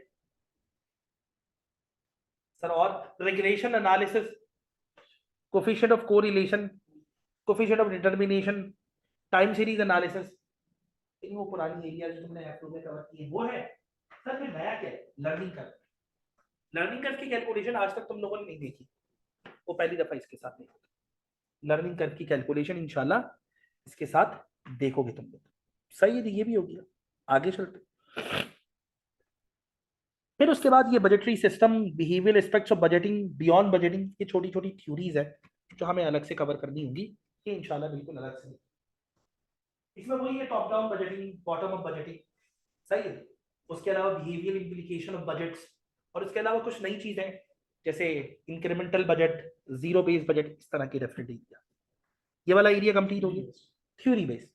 यानी तुम ये कह सकते हो कि इसके अंदर तकरीबन कोई 40% न्यूमेरिकल है और 60% थ्योरी, लेकिन ये हमें कवर कर देता आगे जाके वेरिएंस में, जहां पे 60% क्या है, न्यूमेरिकल, और 40% थ्योरी, तो वो बैलेंस हो जाता है। बल्कि इसमें कभी कभार हम ये करते हैं शायद 30% थ्योरी। इसके बाद पहले वाले वेरिएंस याद करो, तुम लोगों ने कौन से वेरिएंस देखे अभी, sale price variance, sale volume variance, labour rate variance, labour efficiency variance, ये सारे वेरिएंस देखे तुमने, यहाँ पे नए आ रहे हैं, देखो कौन से, मटेरियल मिक्स वेरिएंस और सेल्स मिक्स वेरिएंस और प्लानिंग और ऑपरेशनल वेरिएंस। क्या अभी तक देखेंगे वेरिएंस, नहीं। लेकिन यार मैं एक बात बताऊं, अगर तुम्हारी बेसिक वेरिएंस के ऊपर कमांड है और तुम थोड़ा सा आउट ऑफ द वे जाके सोचो, तो ये वेरिएंस थोड़े से ज्यादा बेहतर अंदाज में हमें समझ में आ जाता है। ये प्लानिंग और ऑपरेशनल वेरिएंस के बारे में बड़ी छोटी छोटी कुछ बातें हैं। जैसे मैं आप लोगों के सामने एक बात करूं, हम लोग पढ़ते थे मटेरियल प्राइस वेरिएंस, एक चीज थी कितने की, 10 की, फिर हमने खरीदी कितने की, 12 की, तो हमने महंगी खरीद ली, तो हमें क्या हो गया, लॉस, तो हमको उसको कहते हैं मटेरियल प्राइस वेरिएंस, क्या हो गया, एडवर्स। एक और बात बताऊं, बड़ी जबरदस्त, एक स्टूडेंट ने एक दफा एक बात पूछी, अक्सर पूछते हैं सर अगर वो मटेरियल मार्केट में 12 का हो गया तो मैनेजर का कसूर कैसे हो, 258 का पेट्रोल था, 274 पे पहुंच गया, तो मैनेजर का कसूर, बेचारे ने 274 का खरीदा, आपने कहा कि वो रिस्पॉन्सिबल है, क्या ख्याल है ना बात। तो वो बातें जो F2 में रह गई वो कहीं ना कहीं तो पूरी होनी है ना, वो यहाँ पे होगी। हम कहेंगे वाकई में अगर कोई चीज पहले 10 की थी, अब कितने की हो चुकी है, 12 की, और 10 की नहीं परचेज हो सकती, तो इसका मतलब 10 और 12 के दरमियान में जो वेरिएंस निकलेगा उसके लिए आपका मैनेजर रिस्पॉन्सिबल नहीं होगा। हाँ, अगर उसने 12 से महंगा खरीद लिया तो जिसके लिए रिस्पॉन्सिबल नहीं होगा वो प्लानिंग बन जाएगा, और जिसके लिए रिस्पॉन्सिबल होगा वो ऑपरेशनल बन जाएगा। तो आप दो टुकड़ों में टूट गए। ये कैलकुलेट करना इतना मुश्किल नहीं होता, इसके ऊपर कमेंट्री करना थोड़ा सा मुश्किल होता है, लेकिन वो एक सिंपल फैक्ट है। भाई सिंपल सी बात है ना, मैं बात करूंगा जब मैं इंशाल्लाह ड्राफ्टिंग की तरफ आऊंगा तो मैं आप लोगों के सामने ड्राफ्ट बनाऊंगा पहले, ताकि आप लोग उसको देखें, एनालाइज करें। लिखना तो सबने अपनी अपनी वर्डिंग में ना, मेरी वर्डिंग तो कॉपी नहीं करोगे पेपर में जाके, लेकिन एक माइंड में एक सिनेरियो तो बन जाएगा। सर अच्छा पहले मैंने ये, फिर उसके बाद ये, फिर उसके बाद इस तरफ डिस्कशन करो। जैसे परफॉर्मेंस मेजरमेंट हो गया, जब तुम रेशियोज कैलकुलेट करोगे तुम लोगों को आइडिया है, अलग अलग हेडिंग्स डालोगे, अलग अलग रेशियोज के बारे में बात कर लोगे, एक ही जगह पे बहुत सारे के बारे में बात नहीं करोगे, पैराग्राफ को बहुत लेंथी नहीं करोगे। सही, ये छोटी छोटी बातें हमें आइडिया है। इसीलिए एक आध पेपर जैसे F6 हो गया, F7 हो गया, पहले दिया हो तो हमें आइडिया होता है, अच्छा ये चीजें इस तरह रिलेट कर। बाकी ये मिक्स वेरिएंस क्या होते हैं इसके बारे में इंशाल्लाह फिर बात होगी। आखिरी एरिया परफॉर्मेंस मेजरमेंट, अगर मैं गलत ना कहूं तो वाकई में 70% ये वाला एरिया तुम लोगों ने पहले देखा हुआ। पर जब मैंने 70% देखा हुआ है तो सिर्फ 30% देखना। नहीं यार, तुमने असल में इसको देखा अलग अंदाज में, अब थोड़ा सा अलग अंदाज है। रेशियोज तो तुमने सारे देख लिए पहले, क्या उसके ऊपर कमेंट्री की है पहले? सर की है ना सर, F7 में की है बेटा, F7 में किसी और अंदाज में की थी, अब अपने इंटरनल मैनेजमेंट को किसी और अंदाज में बताओगे। वहां पे बात लिक्विडिटी और लॉन्ग टर्म सॉल्वेंसी के बारे में भी हुई थी, यहाँ पे ज्यादातर बात ऑपरेशंस के बारे में होगी। एरिया वही है, financial performance indicator, non financial performance indicator, balance score card, divisional performance, ROI और RI। कुछ नई चीजें अगर तुम यहाँ पे देखो, ये चीज नहीं है, क्या ख्याल? ये तो वही है ना पुराना, ROI और RI, ROI और RI, ये तो वही पुराना है, लेकिन नया क्या है? नया है बेसिकली ट्रांसफर प्राइसिंग। सही है, ऊपर परफॉर्मेंस मेजरमेंट वही है, financial performance indicator, non financial. Not for profit organisation के बारे में और पब्लिक सेक्टर के बारे में F2 में सिर्फ सुना है, कमेंट्री नहीं की, अब कमेंट्री भी करनी है। एक्सटर्नल कंसिडरेशन के बारे में पहले सुना था, अब उसके बारे में भी हल्की फुल्की कमेंट्री करनी है, तो ये एरिया भी अपनी जगह पे है। तो सर अब कुछ बात कर ले मटेरियल के बारे में, सही है, तो वो मैं लिख भी दूं हाथ के हाथ ताकि तुम लोगों को याद रहे। देखो, जब तुम रीडिंग करोगे यानी थ्योरी देखोगे तो तुमने दो चीजों से देखनी है। पहले नंबर पे तुम देखोगे नोट्स, दूसरे नंबर पे तुम जाओगे किसकी तरफ? बिल्कुल ऐसा ही। अभी मेरे पास सुबह ही एक स्टूडेंट ने एक मैसेज किया, सर बीबीपी रीड आउट कर लूं? मैंने कहा भाई अगर तुम्हारे अंदर इतनी हिम्मत है कि नोट्स के बाद बीबीपी रीड आउट करने के बाद स्टडी हब रीड आउट कर सको तो कर लो, और अगर तुम्हारे पास तुम कहो कि सर नोट्स के बाद स्टडी हब या बीपीपी में से एक कर लूं, तो स्टडी हब करना, बीपीपी मत करना। अगर दोनों की गुंजाइश है, अफोर्ड कर सकते हो, टाइम निकाल सकते हो, कर लो। शुरू में दोनों साथ लेके चलो, थोड़ी देर बाद खुद ही कहोगे सर बहुत हो गया। सही। तो स्टडी हब और नोट्स, नोट्स इसलिए क्योंकि वो क्लास के अंदर ज्यादा डिस्कस हो रहे होते हैं ना। स्टडी हब इसलिए क्योंकि यार जो लोग अभी रिसेंटली स्टडी हब से तैयारी करके जा रहे हैं तो ये कह रहे हैं सर जब एसीसी प्रमोट कर रहा है स्टडी हब को तो मतलब उसके अंदर कुछ ना कुछ तो फिर एसीसी की तरफ से रिकमेंडेड है, इसका मतलब उसको छोड़ के नहीं जाना, उसके क्वेश्चंस को भी छोड़ के नहीं जाना। अच्छा जी सर, फिर प्रैक्टिस के लिए क्या करेंगे? प्रैक्टिस के लिए तीन चीजें, कैप्लान, बीपीपी और आखिर में जबरदस्त। कैप्लान, बीपीपी और स्टडी हब। नहीं वाकई में टेक्स्ट लेने की जरूरत है, अगर तुम लेना चाह रहे हो तो बीपीपी की किट ले लो, लेना चाह रहे हो तो बीपीपी किट ले लो। मैं करूंगा पता है क्या, जैसे मैंने पहला चैप्टर करवाया एक्टिविटी बेस्ड कॉस्टिंग का, तो मेरे पास असल में एक फाइल होगी सॉफ्ट कॉपी, वो चाहे 2021 का वर्जन ही क्यों ना हो, मुझे उससे फर्क नहीं पड़ता। मैं हर स्पेसिफिक चैप्टर के बाद बता दिया करूंगा कि यार तुमने ये क्वेश्चन एक्टिविटी बेस्ड कॉस्टिंग से रिलेट कर रहे हैं, ये क्वेश्चन जो है वो अगली क्लास से पहले पहले करके आ जाओ। पहले मैंने तुम्हें कैप्लान के क्वेश्चन बता दिए, किसके? एक्टिविटी बेस्ड कॉस्टिंग के। फिर किसके बता दिए? बीपीपी के। फिर स्टडी हब के ऊपर जाके तुमने खुद ही ढूंढना है, वहां पे जाके खुद ढूंढ लेना, नहीं होगा मुझे बता देना, मैं बता दूंगा किस जगह पे मिल जाएंगे तुम लोगों को। तो उसको आखिर में करना है, पहले कैप्लान फिर बीबीपी, आखिर में स्टडी हब। बीच का गैप ही इसलिए ताकि एक दिन सुकून से उसके ऊपर काम करो और एक दिन आराम से क्लास के अंदर देखो। ये वाली बात अपनी जगह पे क्लियर हो गई। अभी तक अगर आप लोगों का कोई और क्वेश्चन है तो वो पूछें, फिर मैं आगे की तरफ मूव करता हूँ। जी, किसी के जहन में कोई क्वेश्चन आ रहा है तो बताइएगा। क्या बीच में 3 क्लासेस होंगी, पहले 3 होगी, 1-2 वीक तक 3 चलेंगी, फिर 4-3 4-3 इस तरह।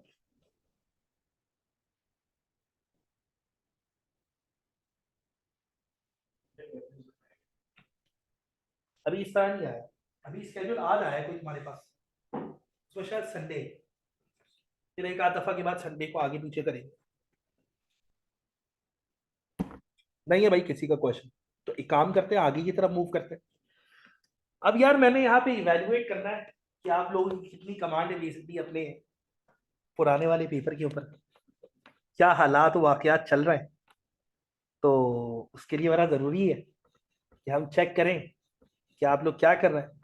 उसके लिए मैं आप लोगों के ग्रुप के ऊपर बेसिकली एक फाइल शेयर कर रहा हूँ और यहाँ पे ये फाइल ओपन करूंगा। सही है नहीं? तो आप लोगों ने उसके क्वेश्चंस मुझे करके देने हैं और हम देखेंगे बेसिकली क्या हालात बनते हैं। मैंने आज सुबह भी एक बात की थी, अगर किसी के ये सारे क्वेश्चन सही आ जाते हैं तो मैं अश्योरेंस दे सकता हूँ बेटा तुम्हारा पेपर 100% अश्योरेंस दे सकता हूँ, लेकिन 100% अश्योरेंस थोड़ी होती है। सही है? तो ये क्वेश्चन करने, अभी मैं पहला क्वेश्चन आप लोगों की स्क्रीन पे सामने लगाता हूँ और बाकी क्वेश्चन जो है वो आप लोग एक एक करके देखें। सही है? अपने हैंडआउट में देखो आराम से, मैं ग्रुप के ऊपर ये वाले क्वेश्चन शेयर भी कर दूँ ताकि मैं असल में स्लाइड्स को आगे साथ ही लेके जाऊँ।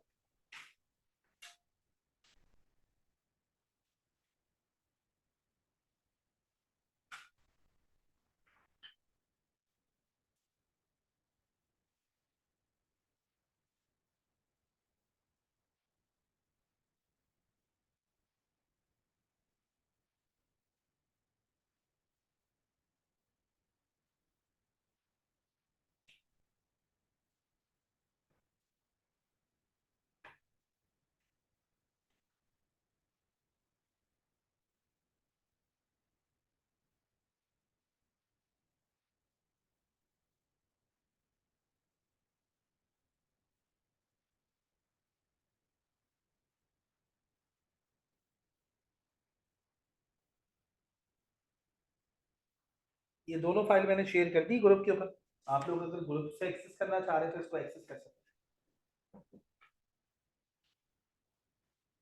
पहले क्वेश्चन से मैंने स्टार्ट किया, एक एक करके क्वेश्चन कंप्लीट कर, एक क्वेश्चन को करने के लिए अराउंड आपके पास तकरीबन कोई 100 मिनट का, 180 मिनट है, 100 मार्क्स है, 3.6 मिनट है, आराम से करो, कोई जल्दी नहीं।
डी ऑप्शन का सेलिंग प्राइस दिया ही नहीं है, बिल्कुल ऐसा ही है। पता है, वो ये कह रहे हैं कि सेलिंग प्राइस जो है उसका 40% क्या है, 14% जो है वो बेसिकली क्या है, सेलिंग प्राइस का 14% जो है वो प्रॉफिट मार्जिन, मार्जिन वाला केस में निकाला जा सकता है।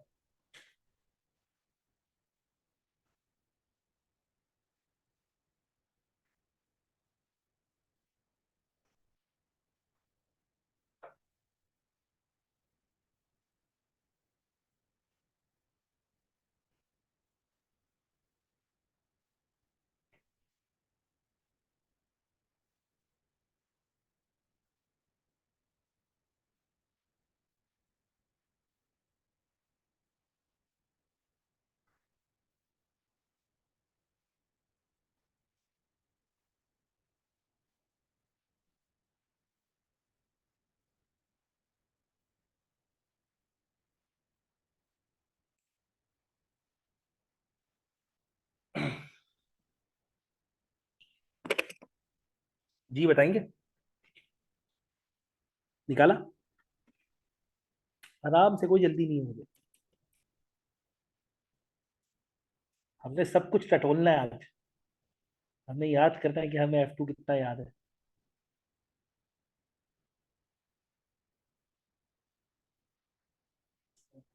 आहिस्ता आहिस्ता याद आएंगी। आज मैं एक और जगह पे करा रहा था, वहां पे पहले क्वेश्चन के अंदर स्टूडेंट मेरी तरफ से देख के हंसने लग गया कि सर ये हो क्या रहा है। आहिस्ता आहिस्ता याद आया यार, ये कुछ ऐसा है। हाँ, ये चीज है। बिल्कुल ऐसे ही, बिल्कुल ऐसे ही।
सी आंसर है अभी। चेक करते हैं अभी, अगले क्वेश्चन की तरफ चले जाओ। अच्छा, मैं आप लोगों को एक रिकमेंडेशन दूं, क्वेश्चन नंबर 2 छोड़ के क्वेश्चन नंबर 3 की तरफ जाइएगा। आखिरी क्वेश्चन, क्वेश्चन नंबर 2, आखिरी question, question number 2।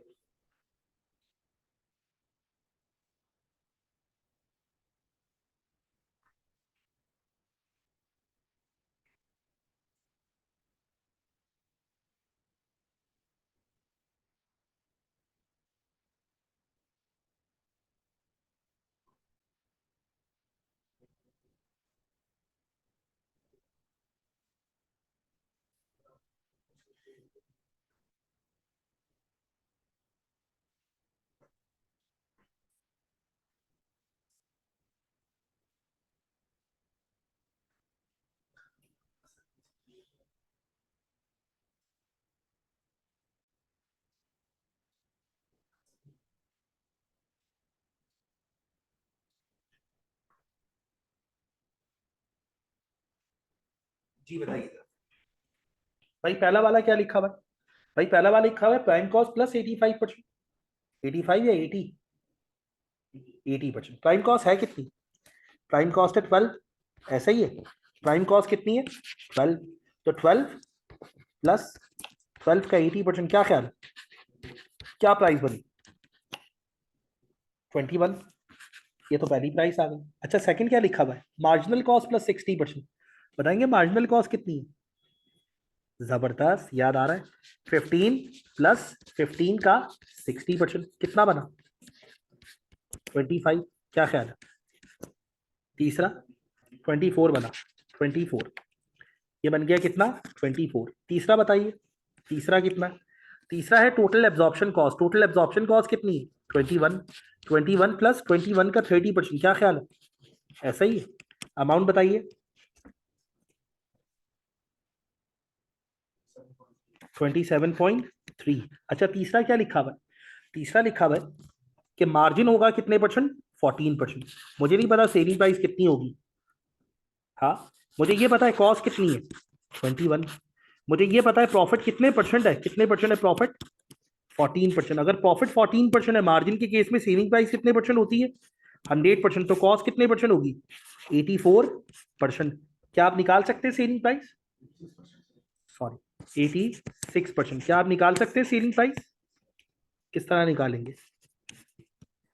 21 divided by 18, 86 multiply by, क्या आंसर आएगा?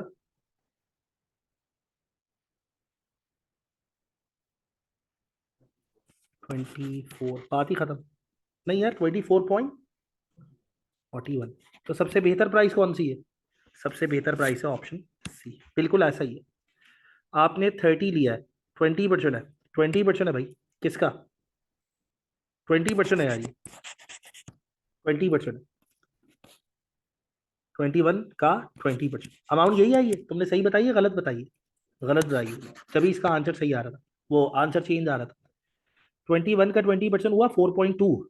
ये बन गया मेरे ख्याल से 25.2। क्या ख्याल है? चेक करें, यही आ रहा है। सही है। तो सबसे बेहतर प्राइस कहाँ पे? क्या ख्याल है? इसका मतलब है ऑप्शन क्या बनेगा? सी। अब मैंने क्या कहा है? मैंने ये कहा है क्वेश्चन नंबर 2 अभी फिलहाल सॉल्व नहीं करना, मुझे क्वेश्चन नंबर 3 सॉल्व करके दो। 2 आखिर में करेंगे यार, 2 आखिर में करेंगे। किसी ने कॉपी करना है तो बताइएगा, मैं वापस आ जाता हूँ स्लाइड पे। ऑनलाइन में अगर किसी ने कॉपी करना होगा तो बता दीजिएगा, मैं उस स्लाइड पे आ जाऊंगा। तुम लोग अभी क्वेश्चन नंबर 3 करो। अब देखो यार, वही वाली बात, याद है तुम्हें हाइलो मैथड?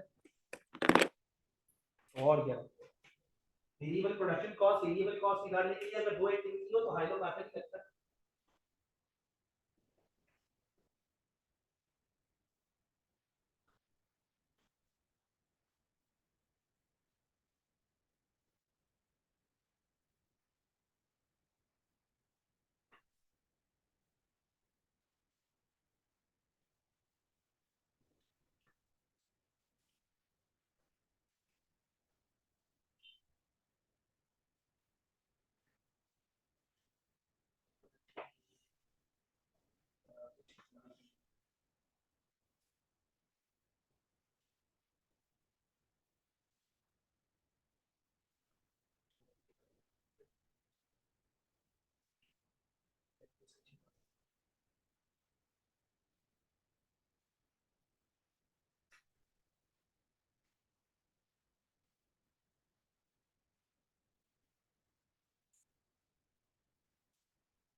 जी, क्वेश्चन नंबर 3 कंप्लीट किया आप लोगों ने?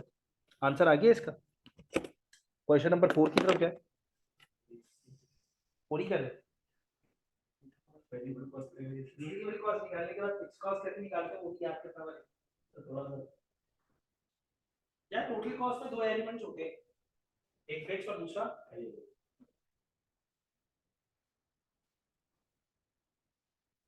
अगर कुछ याद आ जाए।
चले जी, इसमें जरा वेरिएबल कॉस्ट पहले बताइएगा। आप लोगों ने क्या किया, हाइलो मेथड याद होगा आपको, ऐसा ही है। हाइलो मेथड में सबसे पहले आपने वेरिएबल कॉस्ट कैलकुलेट की।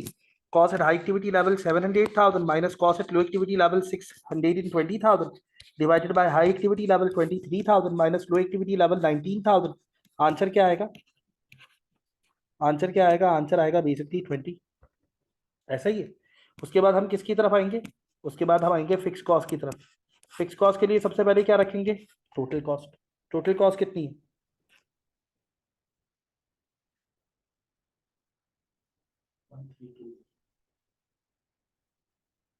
हाँ, चलो यहाँ पे वेरिएबल कॉस्ट पर आर आ गई 20। सही है। इस क्वेश्चन की रिक्वायरमेंट थोड़ी अगले वाले की है ना यार। हाँ वही वाली बात कर रहा हूँ, लेकिन गलत किया। तो भाई टोटल कॉस्ट का मतलब टोटल कॉस्ट एक पीरियड की उठाते हैं, दोनों की थोड़ी ऐड करके उठाते हैं। वेरिएबल कॉस्ट तो 20 सही है। फिक्स कॉस्ट पर आर निकालिए। अब वो देखते हैं हम सही निकालते हुए नहीं निकालते। मैंने असल में हर जगह से इसको टेस्ट करने के लिए क्वेश्चन बनाए। एक जगह पे life cycle cost per unit भी है, एक जगह पे टारगेट कॉस्ट पर यूनिट भी है, एक जगह लॉसेस का केस भी है, ताकि हमें आइडिया हो कि अभी बात वो नहीं है कि मुझसे क्या सही हो रहा है क्या गलत हो रहा है। अभी बात ये है कि मुझे किस हद तक चीजें याद नॉर्मल एनुअल एक्टिविटी लेवल ये जो एनुअल लिखा है, क्योंकि इसके थ्रू ही तो फिक्स कॉस्ट पर आर निकलेगा। एनुअल आर्स कितने हैं हमारे पास? 2,40,000। और मैंने फिक्स कॉस्ट पर आर निकालना है क्वेश्चन नंबर 4 में। क्वेश्चन को ऐसे ही थोड़ी उठा के रखी है। हर क्वेश्चन के पीछे कुछ ना कुछ लॉजिक पर एक सोच समझ के क्वेश्चन को रखा गया इन जगहों पे। एक क्वेश्चन की प्लेसमेंट थोड़ी गलत है। मतलब टू जो है ना, मुझे लगता है कि टू को टू की जगह पे नहीं होना चाहिए, टू को जरा 5 के बाद होना चाहिए। सही है, ताकि वो जरा स्टूडेंट थोड़े से मोटिवेट हो जाए, फिर उसके बाद जो है वो चीजें थोड़ी सी आगे जाए।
नहीं, एक ही निकलेगी। आओ टोटल फिक्स कॉस्ट निकालते हैं। अगर आप लोग भूल गए तो भाई याद होगा कि हमारे पास जो टोटल कॉस्ट होती है उसमें दो एलिमेंट्स होते हैं। कौन कौन से? एक वेरिएबल कॉस्ट का और दूसरा फिक्स कॉस्ट का। ऐसा ही है। टोटल कॉस्ट कितनी है? टोटल कॉस्ट है 7 लाख। तुम चाहो तो 6,20,000 भी रख सकते हो, कोई मसले वाली बात नहीं है। उसमें से टोटल वेरिएबल कॉस्ट कितनी है? जब 7 लाख की कॉस्ट होती है उस वक्त 23,000 घंटे होते हैं, और हर घंटे के ऊपर वेरिएबल कॉस्ट कितनी है? 20। तो इसका मतलब ये हुआ कि 4,60,000 की वेरिएबल कॉस्ट है। क्या ख्याल है? अगर टोटल 7 लाख में 4,60,000 की वेरिएबल कॉस्ट है तो फिक्स कॉस्ट कितनी होगी?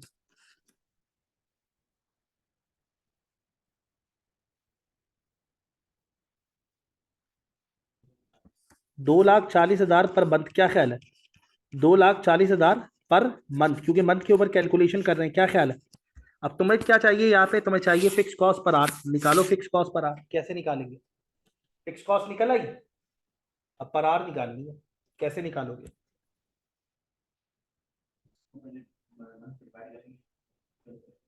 नहीं नहीं, ये तो है ही पर मंथ। ये ऊपर वाला तो पर मंथ है। 2,40,000 फिक्स कॉस्ट है जो कि पर मंथ है। डिवाइड किससे करूंगा? आर से। आर कितने? ये वाले थोड़ी, वो तो मंथ बाय मंथ है। तुम एक बात बताओ, हाँ, एक महीने के आवर्स कितने? 20,000। कैसे? 2,40,000 घंटे 12 महीने के। हाँ, तो आंसर क्या आएगा इसका? इसका आंसर आएगा बेसिकली 12। बिल्कुल सही जा रहे हो। अगला क्वेश्चन करो, क्वेश्चन नंबर 5। बेटा हर क्वेश्चन में एक टेंशन होगी कि यार मुझे याद नहीं है, और हर क्वेश्चन होने के बाद एक अच्छाई आएगी, यार याद आ गया। क्योंकि चीजें हम भूलते नहीं है, चीजें सिर्फ हमारे माइंड में पीछे कहीं पे चली जाती है। मतलब इतने भी बुरे नहीं है यार, अब सही है कि प्राइम कॉस्ट हमें भूल जाए कि वो क्या होती थी, पीछे जा चुकी होती है, भूलते नहीं है यार। सही है। तो जैसे होता है ना, कोई पुराना दोस्त कभी मिले जिससे 10 साल बाद मिल रहे हो, सही है, तो वो याद होता है, फिर आहिस्ता आहिस्ता उसकी बातें भी याद आती है, यार इसके साथ तो मैंने ये वाला वक्त भी गुजारा था। तो ये वो चीजें पीछे जा चुकी होती है, भूलती नहीं है।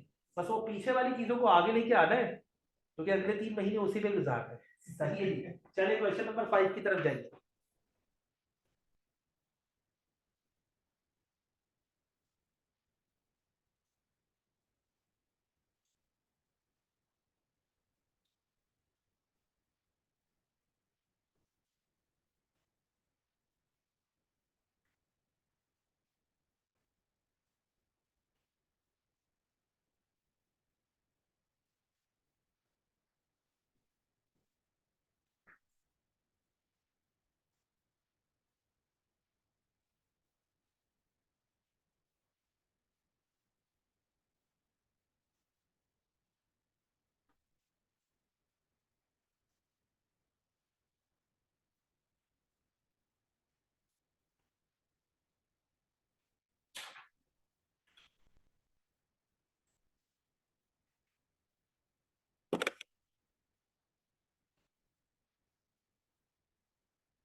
ये बताइए, आराम से सॉल्व करें, कोई जल्दी नहीं है क्या? चलो बात करते हैं और आगे चलो। देखो ये हुआ, कुछ लोगों ने आंसर निकाला होगा, सही आंसर आया होगा, अच्छा लगेगा। चलो आगे चलो। अच्छा, इसमें से कोई भी ऐसा क्वेश्चन नहीं है जो F2 की किट के अंदर मौजूद है। ये जो भी उठाया मैंने F5 के बैंक से उठाया, अब वो चाहे स्टडी हब से उठाया हो, किट से उठाया हो, पास्ट पेपर से उठाया, ये क्वेश्चन पास्ट पेपर का, ये जो क्वेश्चन है, ये जो क्वेश्चन का एक छोटा सा एलिमेंट है, ये पास्ट पेपर का है। ये 2011 के अंदर ये क्वेश्चन आ चुके हैं GCF। इसका मतलब वहां से टारगेट कॉस्ट पूछी गई थी, उस वक्त CRQ आया करता था। सही, तो इसका मतलब ये वाला क्वेश्चन हाँ।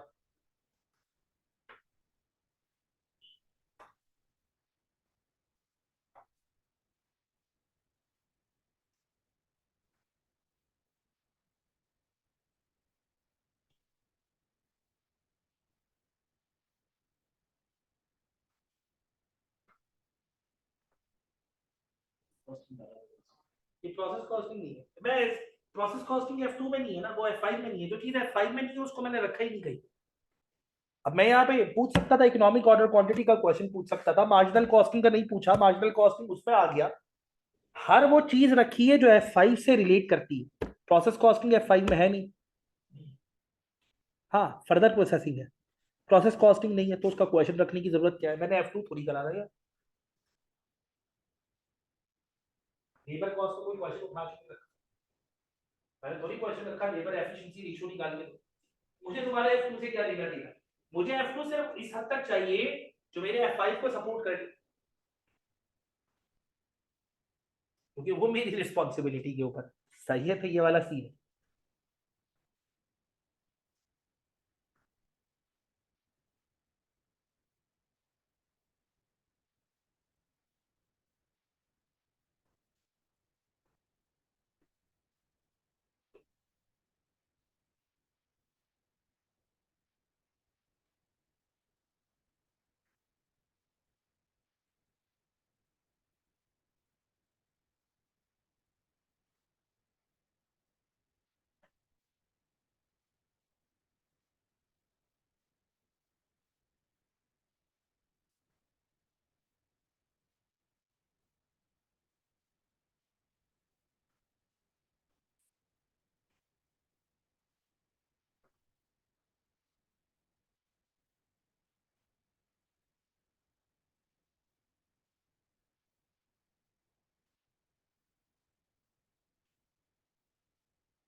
हो गया।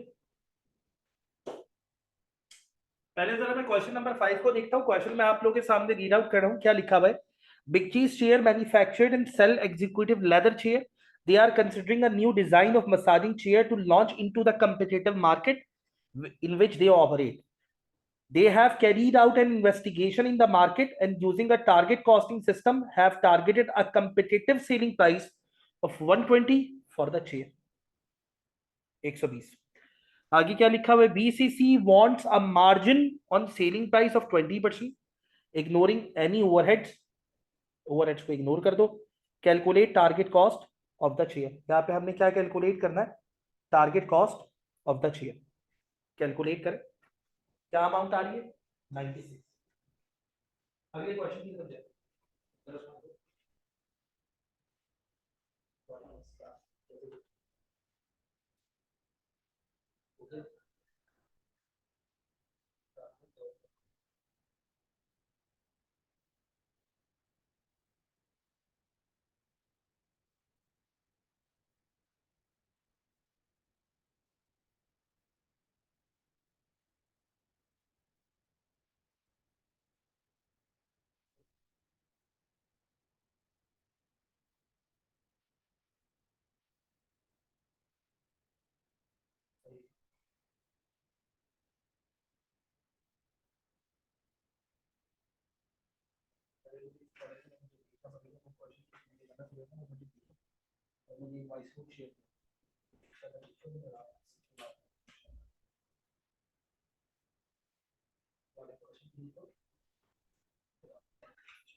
जी, क्वेश्चन के अंदर हमारी जो सेलिंग प्राइस है वो कितनी है भाई, हमारी जो सेलिंग प्राइस है वो है 120। और हमारा प्रॉफिट कितना है भाई, हमारा प्रॉफिट है तकरीबन कोई 20%। 120 का 20% यानी कि 24 माइनस करने के बाद आंसर क्या आएगा, 96। बिल्कुल सही आंसर है। अगला वाला सॉल्व किया आप लोगों ने, ये क्वेश्चन, इसका आंसर क्या आ रहा है आप लोगों को, गलत आंसर।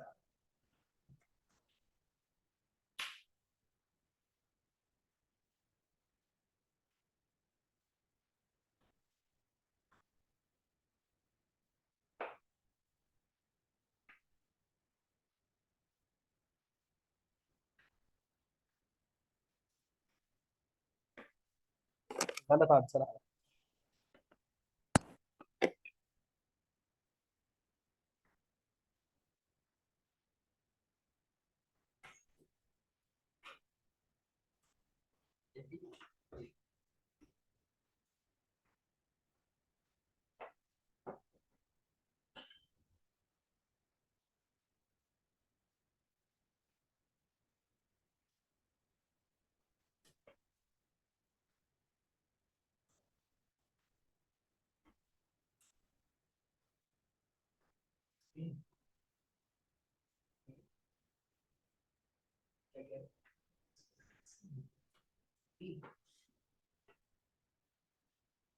ये भी गलत, ना इसका आंसर 24 है ना इसका आंसर 16 है। तुम्हारा 24 वाला आंसर करीब करीब है लेकिन गलत है यार। यही क्वेश्चन MA1 में है, यही क्वेश्चन MA2 में है, यही क्वेश्चन F2 में है, यही क्वेश्चन F5 में। हाँ, इसके अलावा और कुछ नहीं कर सकते। अभी तो मैंने एक क्वेश्चन यहाँ पे ऐड नहीं किया, वो नहीं ऐड करूंगा।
25 इसका आंसर। देखो यार, ये असल में मामला पता है क्या है, जरा गौर करना।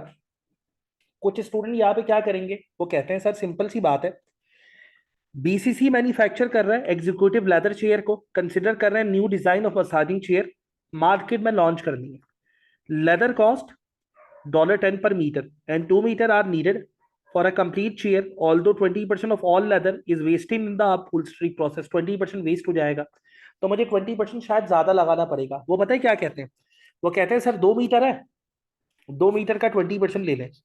2 मीटर का 20% कितना बना, 0.4। सर इसमें ऐड कर दे, कर दिया ऐड, कितना बन गया 2.4। ऐसा ही है। अभी मैं कॉस्ट की बात ही नहीं कर रहा, मल्टीप्लाई करेंगे 10 से तो 24 बन जाएगा। 24 आंसर नहीं है इसका, पता है क्यों? सपोज करो तुमने इनपुट कर दिया कितने मीटर का, 2.4 मीटर का, उसमें लॉस कितना हो गया, लॉस हो गया 20%। कोई बताएगा 20% लॉस कितना होगा? 2.4 का 20% कितना होता है, 0.48। जब तुम 0.48 का लॉस करोगे ना, तो तुम्हारे पास जो आउटपुट आएगा वो पता है कितना आएगा? वो तुम्हारे पास आएगा 1.92 मीटर। क्या एक चेयर के ऊपर 1.92 मीटर लेदर चाहिए होता है? क्या 1.92 मीटर के अंदर एक चेयर बन सकती है? नहीं बन सकती। तो बेटा इसका मतलब हुआ है तुम 2.4 कभी भी इनपुट नहीं करोगे, नहीं नहीं कर सकते। क्यों? क्योंकि अगर तुमने की तो वही होगा, कहीं से लेदर लगना था वहां पे लगा वही नहीं है। क्या ख्याल है? इसका मतलब है कॉस्टिंग गलत हो जाएगी। तो भाई सिंपल सी बात यह है, ये इस तरह तो हो ही नहीं सकता, इसकी होगी रिवर्स कैलकुलेशन। तुम्हें कितने मीटर चाहिए, 2 मीटर। ऐसा ही है। जो कितने परसेंट है, 80%। और इनपुट कितने परसेंट होगा, 100%। तो इनपुट कितना होगा, 2.5। कैसे निकाला भाई, 2 मीटर को डिवाइड किया किससे, 80 से, मल्टीप्लाई किया किससे, 100 से, तो कितना आया, 2.5।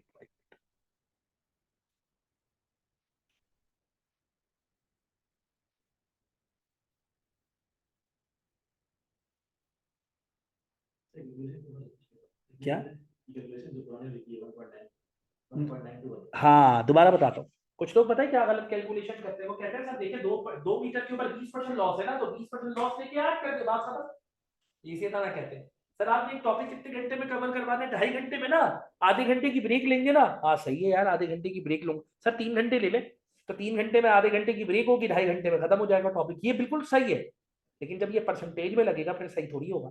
जरा गौर करो, अगर मैंने 2 का 20% लेके ऐड कर दिया तो बनता है 0.4।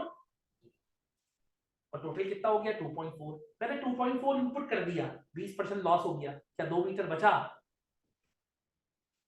यही तो मसला है, वो जो 24 की कॉस्ट है वो इसीलिए तो गलत है। उतना बचेगा ही नहीं जितना जरूरत है। जरूरत कितने की है कि वहां पे लॉस के बाद कितना बच जाए। बिल्कुल ऐसा ही। अब जरा गौर करो, एक टॉपिक कवर करवाने में मुझे 16 घंटे लगेंगे इफेक्टिव, और 20% टाइम जाया हो जाता है। तो मैं 16 को 80% कंसीडर करके और 100% के ऊपर ग्रॉस अप करने की कोशिश करूंगा।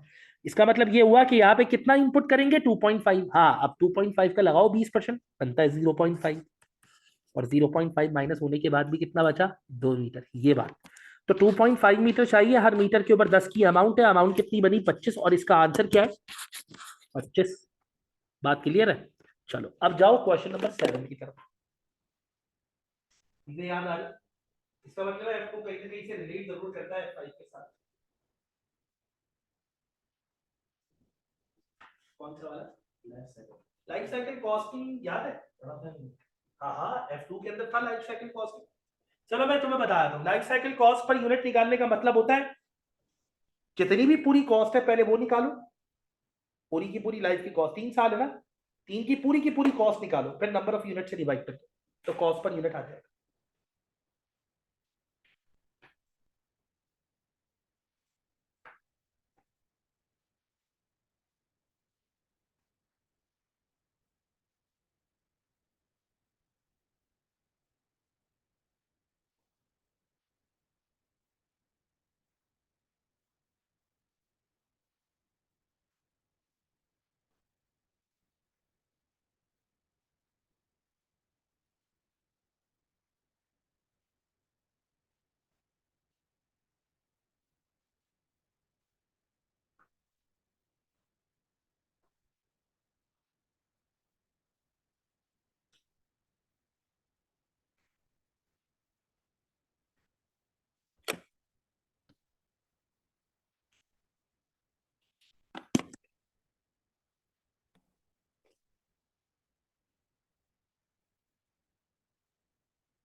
और कुछ अगर यहाँ पे ये सोचे ना, सर ये मुश्किल है, स्टूडेंट के बाद दोस्त, सर ये मुश्किल है कोई और दे दो, बेटा मुश्किल तो है, आज भी उठानी कल भी उठानी, आज उठा लो ज्यादा अच्छा है, क्योंकि अभी फिर भी चीजें याद है, 3 महीने के बाद तो बंदा और भूल जाएगा। असल में शुरू शुरू में इसलिए रिकमेंड नहीं करते क्योंकि F7 के मुकाबले में इसका टेक्निकलिटी लेवल ज्यादा है ना, तो हम शुरू में रिकमेंड करते हैं जरा एक आध ना सेशन बेस्ड सीबी देके तुम अपने आप को थोड़ा सा कंफर्टेबल कर लो उस पेपर देने के लिए, फिर उसके बाद वो वाला दो। हाँ, पहले पेपर में बहुत ज्यादा होता है, इसीलिए कहते हैं पहले पेपर में उठा लो 7। मुझसे अक्सर स्टूडेंट कहते हैं सर 7 के बाद 5 दे दूं, मैं कहते दे दूं। कोई कहता है 7 और 6 के बाद दे दूं, मैं कहता हूँ दे। कोई कहता है 7, 6 और 9 के बाद, फिर मैं अक्सर रुक जाता हूँ, पता है क्यों? मैं अक्सर कहता हूँ यार तुम कितना डिले करोगे F5, कितना डिले करोगे, मतलब फिर वो और डिले होता चला जाएगा तो चीजें और दिमाग से निकलती चली जाएंगी। जबकि मेरी नजर में सबसे बेहतर ऑप्शन जो बनता है वो बनता है 7 के फौरन बाद, 3 से 7 आ गया, 2 से 5 आ गया।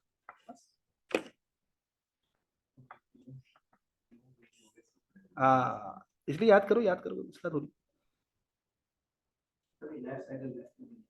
था। Life cycle costing, alternative costing techniques के नाम से चैप्टर था ना, activity based costing, life cycle, अगर वो नहीं था तो तुम्हें टारगेट कॉस्टिंग कैसे याद आ गई? तो वही लाइफ साइकिल भी था, LCC life cycle costing syllabus में मौजूद है। वो नहीं है stages of product life cycle, तो वही तो है। कैलकुलेशन नहीं थी ये कह सकते हो, अब तो हमने कैलकुलेशन करवानी भी स्टार्ट कर दी वहां। नहीं मैंने फिर बाद में पर मेरी तो हर 3 महीने के बाद चीजें चेंज होती हैं।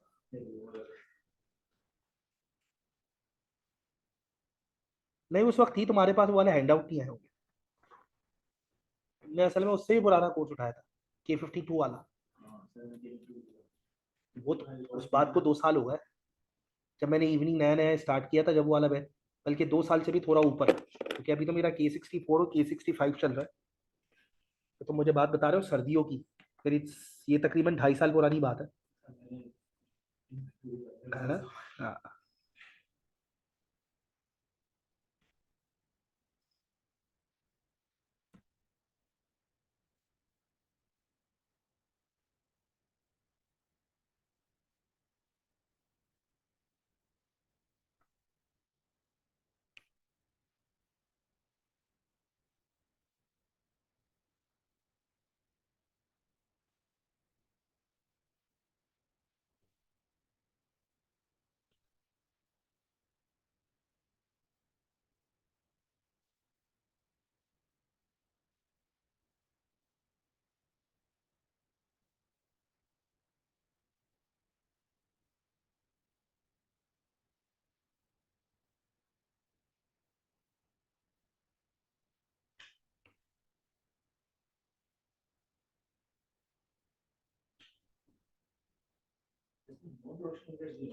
नॉन सारी कॉस्ट आती है लाइफ साइकिल कॉस्टिंग में, ऑल कॉस्ट आती है।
चेक करें भाई। सबसे पहले हमने यहाँ पे टोटल कॉस्ट निकालनी है। Life cycle cost per unit का मतलब होता है सारी की सारी कॉस्ट पर यूनिट निकाल लो। सारी कॉस्ट को ऐड करो, डिवाइड करो यूनिट से, कॉस्ट पर यूनिट आ जाएगी। बताओ पहले वाले में 2000 यूनिट है, बताओ कि वेरिएबल कॉस्ट कितनी है। वेरिएबल कॉस्ट बेटा दो है, एक पता है कितनी है, एक है 2.3 और एक है 0.5, यानी दोनों मिला के 2.8। और पता है फिक्स कॉस्ट कितनी है, 3000 प्लस 1500 प्लस 700 यानी कि 5200। ऐसा ही है दूसरे वाले में। 5000 multiply by 2.2 plus 3500 plus 1600 plus 700 5800। क्या ख्याल है, ऐसा ही है।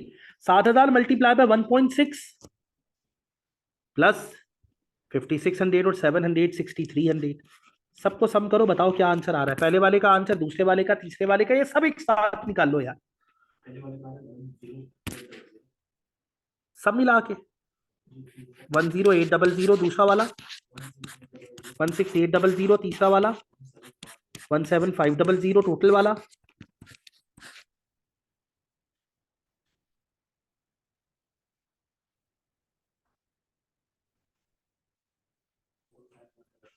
45100 डिवाइडेड बाई यूनिट। यूनिट कितने, 14000।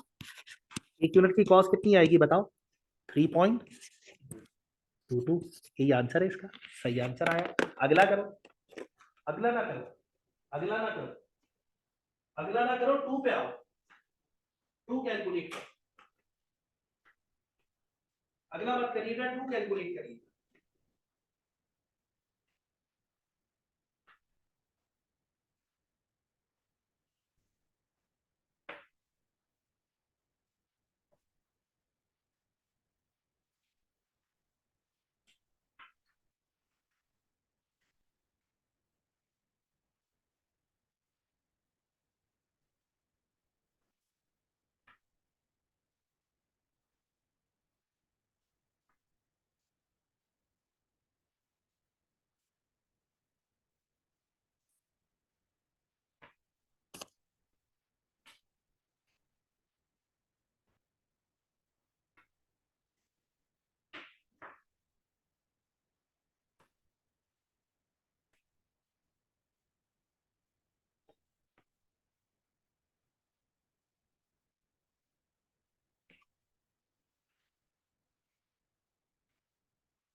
यार जुनेद, मैंने अभी मेरे ख्याल से शुरू में बात की थी, शायद मिस कर दिया आपने।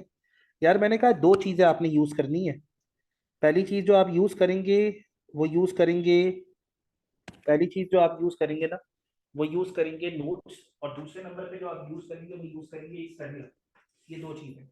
बाकी यार जिनको स्टार्टिंग का एरिया याद नहीं है वो मुझसे कोऑर्डिनेट कर सकते हैं। अगर कोई स्पेसिफिक आप लोगों को कॉस्ट क्लासिफिकेशन, कॉस्ट बिहेवियर जो F2 में था, अगर उसके बारे में थोड़ा बहुत चीज़ों को समझने, चीज़ों को रिकॉल करने की ज़रूरत है, सिर्फ उसको रिकॉल कर लीजिएगा।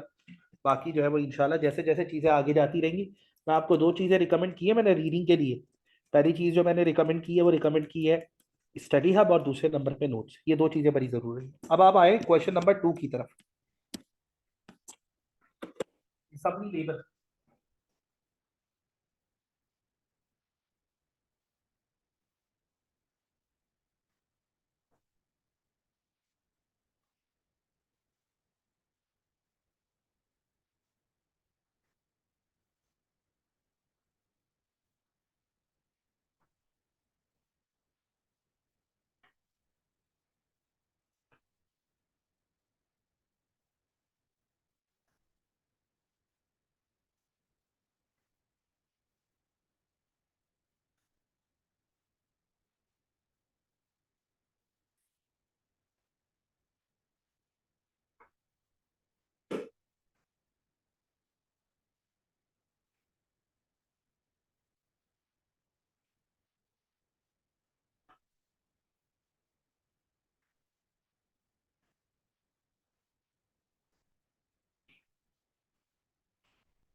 जी बताइएगा।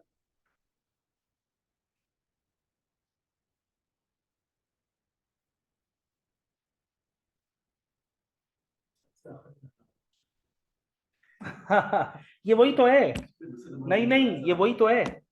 ये वही तो है। वो जो अभी तुम लोगों ने वो किया था ना लेदर वाला क्वेश्चन, वो लेदर के ऊपर था, वो मटेरियल के ऊपर था, ये लेबर के ऊपर, ये भी तो वही है। उसमें 20% लॉस था, इसमें 10% आइडल टाइम। आइडल टाइम भी तो लॉस ही होता है, लेकिन लेबर का लॉस होता है। और वेस्टेज जो मटेरियल का था वो अलग से देखा है आप लोगों ने, इस तरह वाला मामला।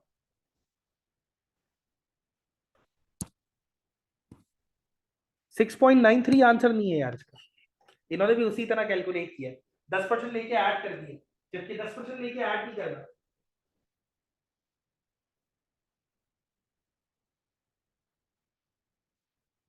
ये जो आपके पास 0.5 आवर्स है ना, ये 0.5 आवर्स बेसिकली 10% माइनस होने के बाद इसको पहले वाले आवर्स रखने पड़ेंगे। इसका आंसर है, अब बताया तुम, ये जो आपके पास नंबर्स है ना बेसिकली, ये नंबर्स बेसिकली आपने 10% लेके इसमें ऐड किया, जबकि 10% लेके उसमें ऐड नहीं करना। थोड़ा सा डिफरेंट तरीके का होगा। देखो तुम लोगों ने पता है क्या किया, जरा गौर गौर करिएगा, दोबारा से गौर करिएगा। तुम कह रहे हो सर एक काम करते हैं, आप इनपुट कर दें कितना, कितने घंटे चाहिए, 0.5 है ना। अभी चेक कर लेता हूं कितना सही, 0.5 आवर्स, उसका 10% लेके ऐड कर दे, कितना हुआ 0.5। मैं ऐड किया 10%, कितना हुआ 0.05। ये टोटल आवर्स कितने बन गए, 0.55 आवर्स। ऐसा ही है। एक घंटे का रेट कितना बना, एक घंटे का रेट बना 12.6। तो आंसर क्या है 6.93। बेटा ये आंसर गलत है, ये किया था ना पहले। पता है क्यों, उसका रीजन है। उसका रीजन ये है कि अगर तुम 0.55 आवर्स का अपने लेबर के साथ कॉन्ट्रैक्ट कर लो, तो लेबर आइडल टाइम लगाएगा कितना, 10%। 10% टाइम तो जाया कर देगा। तो जब वो 10% टाइम जाया करेगा तो 0.55 का 10% कितना होता है, 0.055। जब उसने ये वेस्ट कर दिया तो तुम्हारे पास आउटपुट कितने घंटे का आएगा, माइनस करो इसमें से 0.495। मानते हैं इस बात को। और क्या 0.495 में यूनिट बन जाएगा, कभी भी नहीं बनेगा, है ना। 0.495 आवर्स में यूनिट थोड़ी बनेगा। यूनिट कितने घंटे में बनेगा, आधे घंटे में। तो इसका मतलब ये हुआ कि मुझे यहां पे आउटपुट चाहिए आधे घंटे का। कितने घंटे का आउटपुट चाहिए, जबरदस्त। मैं जो भी इनपुट करता हूं हमेशा कितने परसेंट होता है, 100%। आइडल टाइम कितने परसेंट होता है, 10%। तो मेरे पास आउटपुट कितने परसेंट आता है, 90%। तो ये जो 0.5 है ये 90% है, और मैंने इसको कितने के ऊपर लेके जाना है, 100% के ऊपर। बताओ क्या आंसर आएगा, 0.555। क्या ख्याल है, कुछ इसी तरह आएगा। और अगर मैं उसे मल्टीप्लाई करूंगा 12.6 से, तो फाइनल जो आंसर आपके पास आएगा वो 6.93 नहीं होगा, बल्कि वो क्या होगा, 7। और थोड़ी देर पहले शायद तुम्हें याद हो, वो लेदर वाले के अंदर भी यही वाला सीन था, जो इसके अंदर लेदर के वाले के अंदर भी यही वाला सीन था, जो सेम टू सेम इसके अंदर है। लेदर के अंदर भी इसी तरह हम गलती करते हैं। और यार ये वाली चीज ना F5 में हर दूसरी अटेम्प्ट में किसी ना किसी क्वेश्चन के अंदर आ जाती है। हर किसी ना किसी अटेम्प्ट में कोई स्पेसिफिक क्वेश्चन के अंदर मर्ज होके आ जाती है।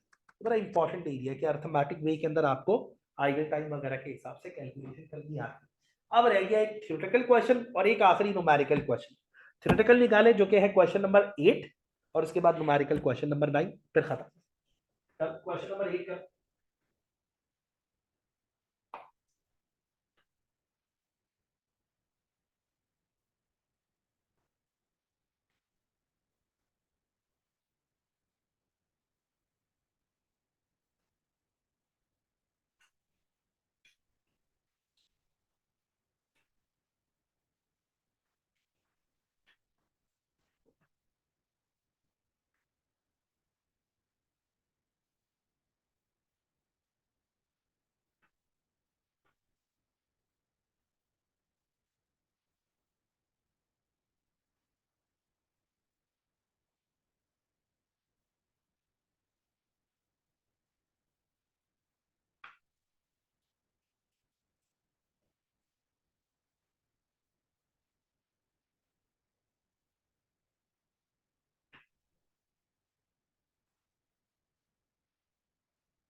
जी किया आपने इसके बाद वाला क्वेश्चन?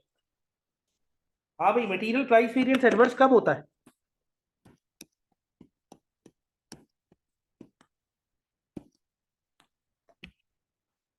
एक बिजनेस है जिसका मटेरियल प्राइस वेरिएंस क्या आ रहा है? एडवर्स। ऐसे ही कब होता है मटेरियल प्राइस वेरिएंस एडवर्स? एक हिंट दूं, इसके अंदर तीन आंसर है,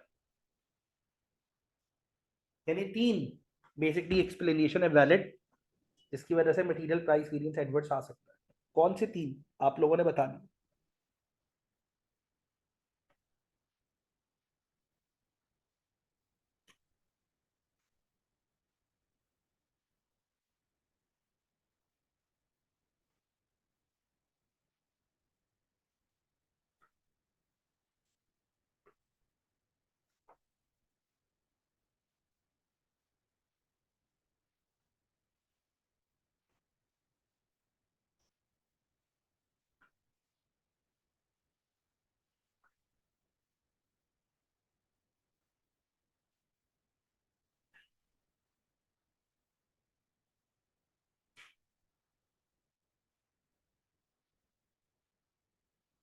जी बताएंगे।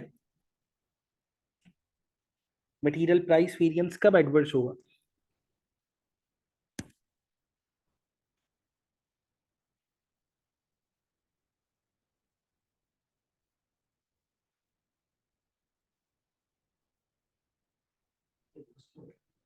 हम्म।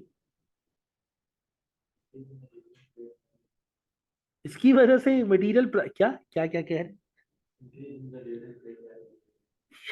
यार, क्या हो गया भाई? डिविडेंड की वजह से मटेरियल का प्राइस वेरिएंस, अच्छा ये बताओ चलो, मटेरियल प्राइस वेरिएंस कब एडवर्स होता है? मटेरियल प्राइस होता क्या है? वेरिएंस क्या? वो मटेरियल प्राइस वेरिएंस होता है? मटेरियल प्राइस वेरिएंस क्या होता है? जो प्राइस हमने सोचा था उसके मुकाबले में ज्यादा प्राइस पे कर दिया तो material standard price minus actual price multiply by actual quantity. याद आ गया? चलो फिर से एक दफा, 30 सेकेंड और दे दो। एक्चुअल प्राइस ज्यादा है, एक्चुअल प्राइस कब ज्यादा होता है? तीन आंसर है इसमें से।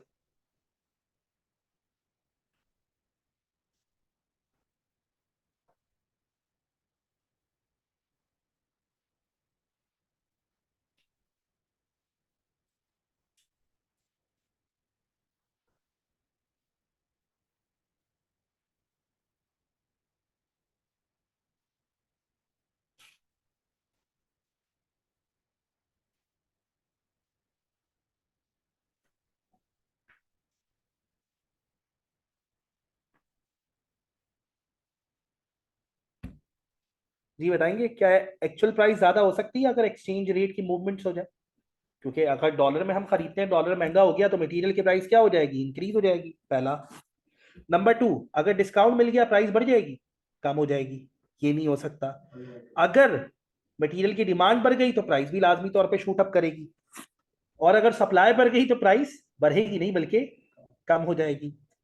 और मार्केट में अगर ऑयल की प्राइसेस बढ़ गई तो डिलीवरी वाले डिलीवरी के पैसे बढ़ा देंगे, तो वो मटेरियल कॉस्ट में शामिल हो जाती है। यार असल में तुम्हें याद नहीं, इकोनॉमिक ऑर्डर क्वांटिटी में पढ़ा नहीं था कि मटेरियल कॉस्ट के अंदर मटेरियल की ऑर्डरिंग कॉस्ट भी होती है, होल्डिंग कॉस्ट भी होती है और परचेजिंग कॉस्ट भी? तो ऑर्डरिंग कॉस्ट भी तो मटेरियल कॉस्ट में शामिल होती है, वही लिखा हुआ है। तो जब ऑर्डरिंग कॉस्ट बढ़ेगी तो ऑटोमेटिकली मटेरियल का भी, हाँ कम हो सकता है, उसकी वजह से वो फेवरेबल हो सकता है और एडवर्ट्स बढ़ सकता है, तो इसका मतलब है एडवर्ट्स भी हो सकता है। लेकिन क्या प्राइस कम होने की वजह से कभी एडवर्ट्स हो सकता है? क्या एक्स्ट्रा सप्लाई की वजह से कभी एडवर्ट्स हो सकता है? और बेटा डिविडेंड के साथ तो उसका कोई ताल्लुक ही नहीं बनता। तुम इसको ऐसा कर लो, अगर लिखना चाहो तो इस पर लिख सकते हो। इसका मतलब अल्टीमेटली पता है क्या था? लेकिन यार इतना मुझे पता होना चाहिए, नेगेटिव एक्सचेंज रेट मूवमेंट। अच्छा एक और बात सुनो, या adverse adverse exchange rate movement. Examiner ना क्या लिखा था गौर करना, which of the following are valid explanation? कौन कौन सी एक्सप्लेनेशन हो सकती है? बस डी नहीं कह रहा, ये इसकी वजह से थोड़ा सा फर्क आ जाता है मे भी। चलो जी, ये हो गया, इसका मतलब है ये तीन चीजें हो गई। हो गया। आखिरी, आज का आखिरी क्वेश्चन। सही। आप लोगों ने मुझे मटेरियल का वेरिएंस कैलकुलेट करके दिया।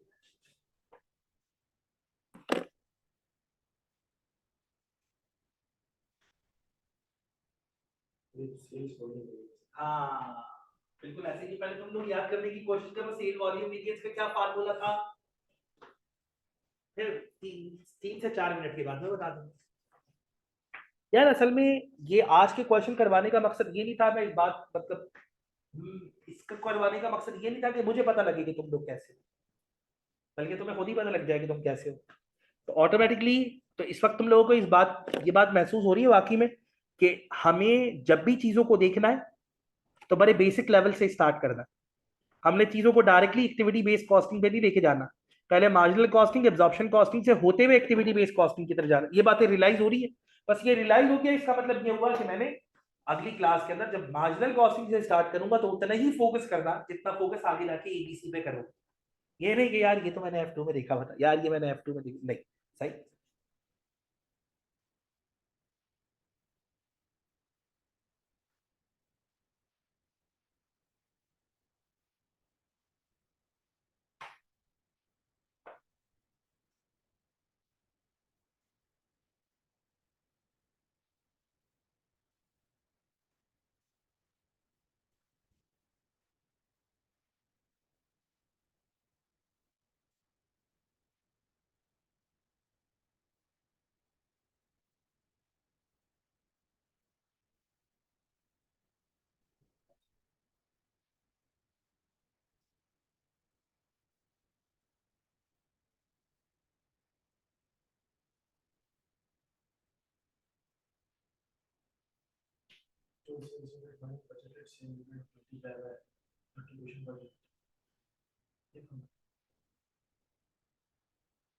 जी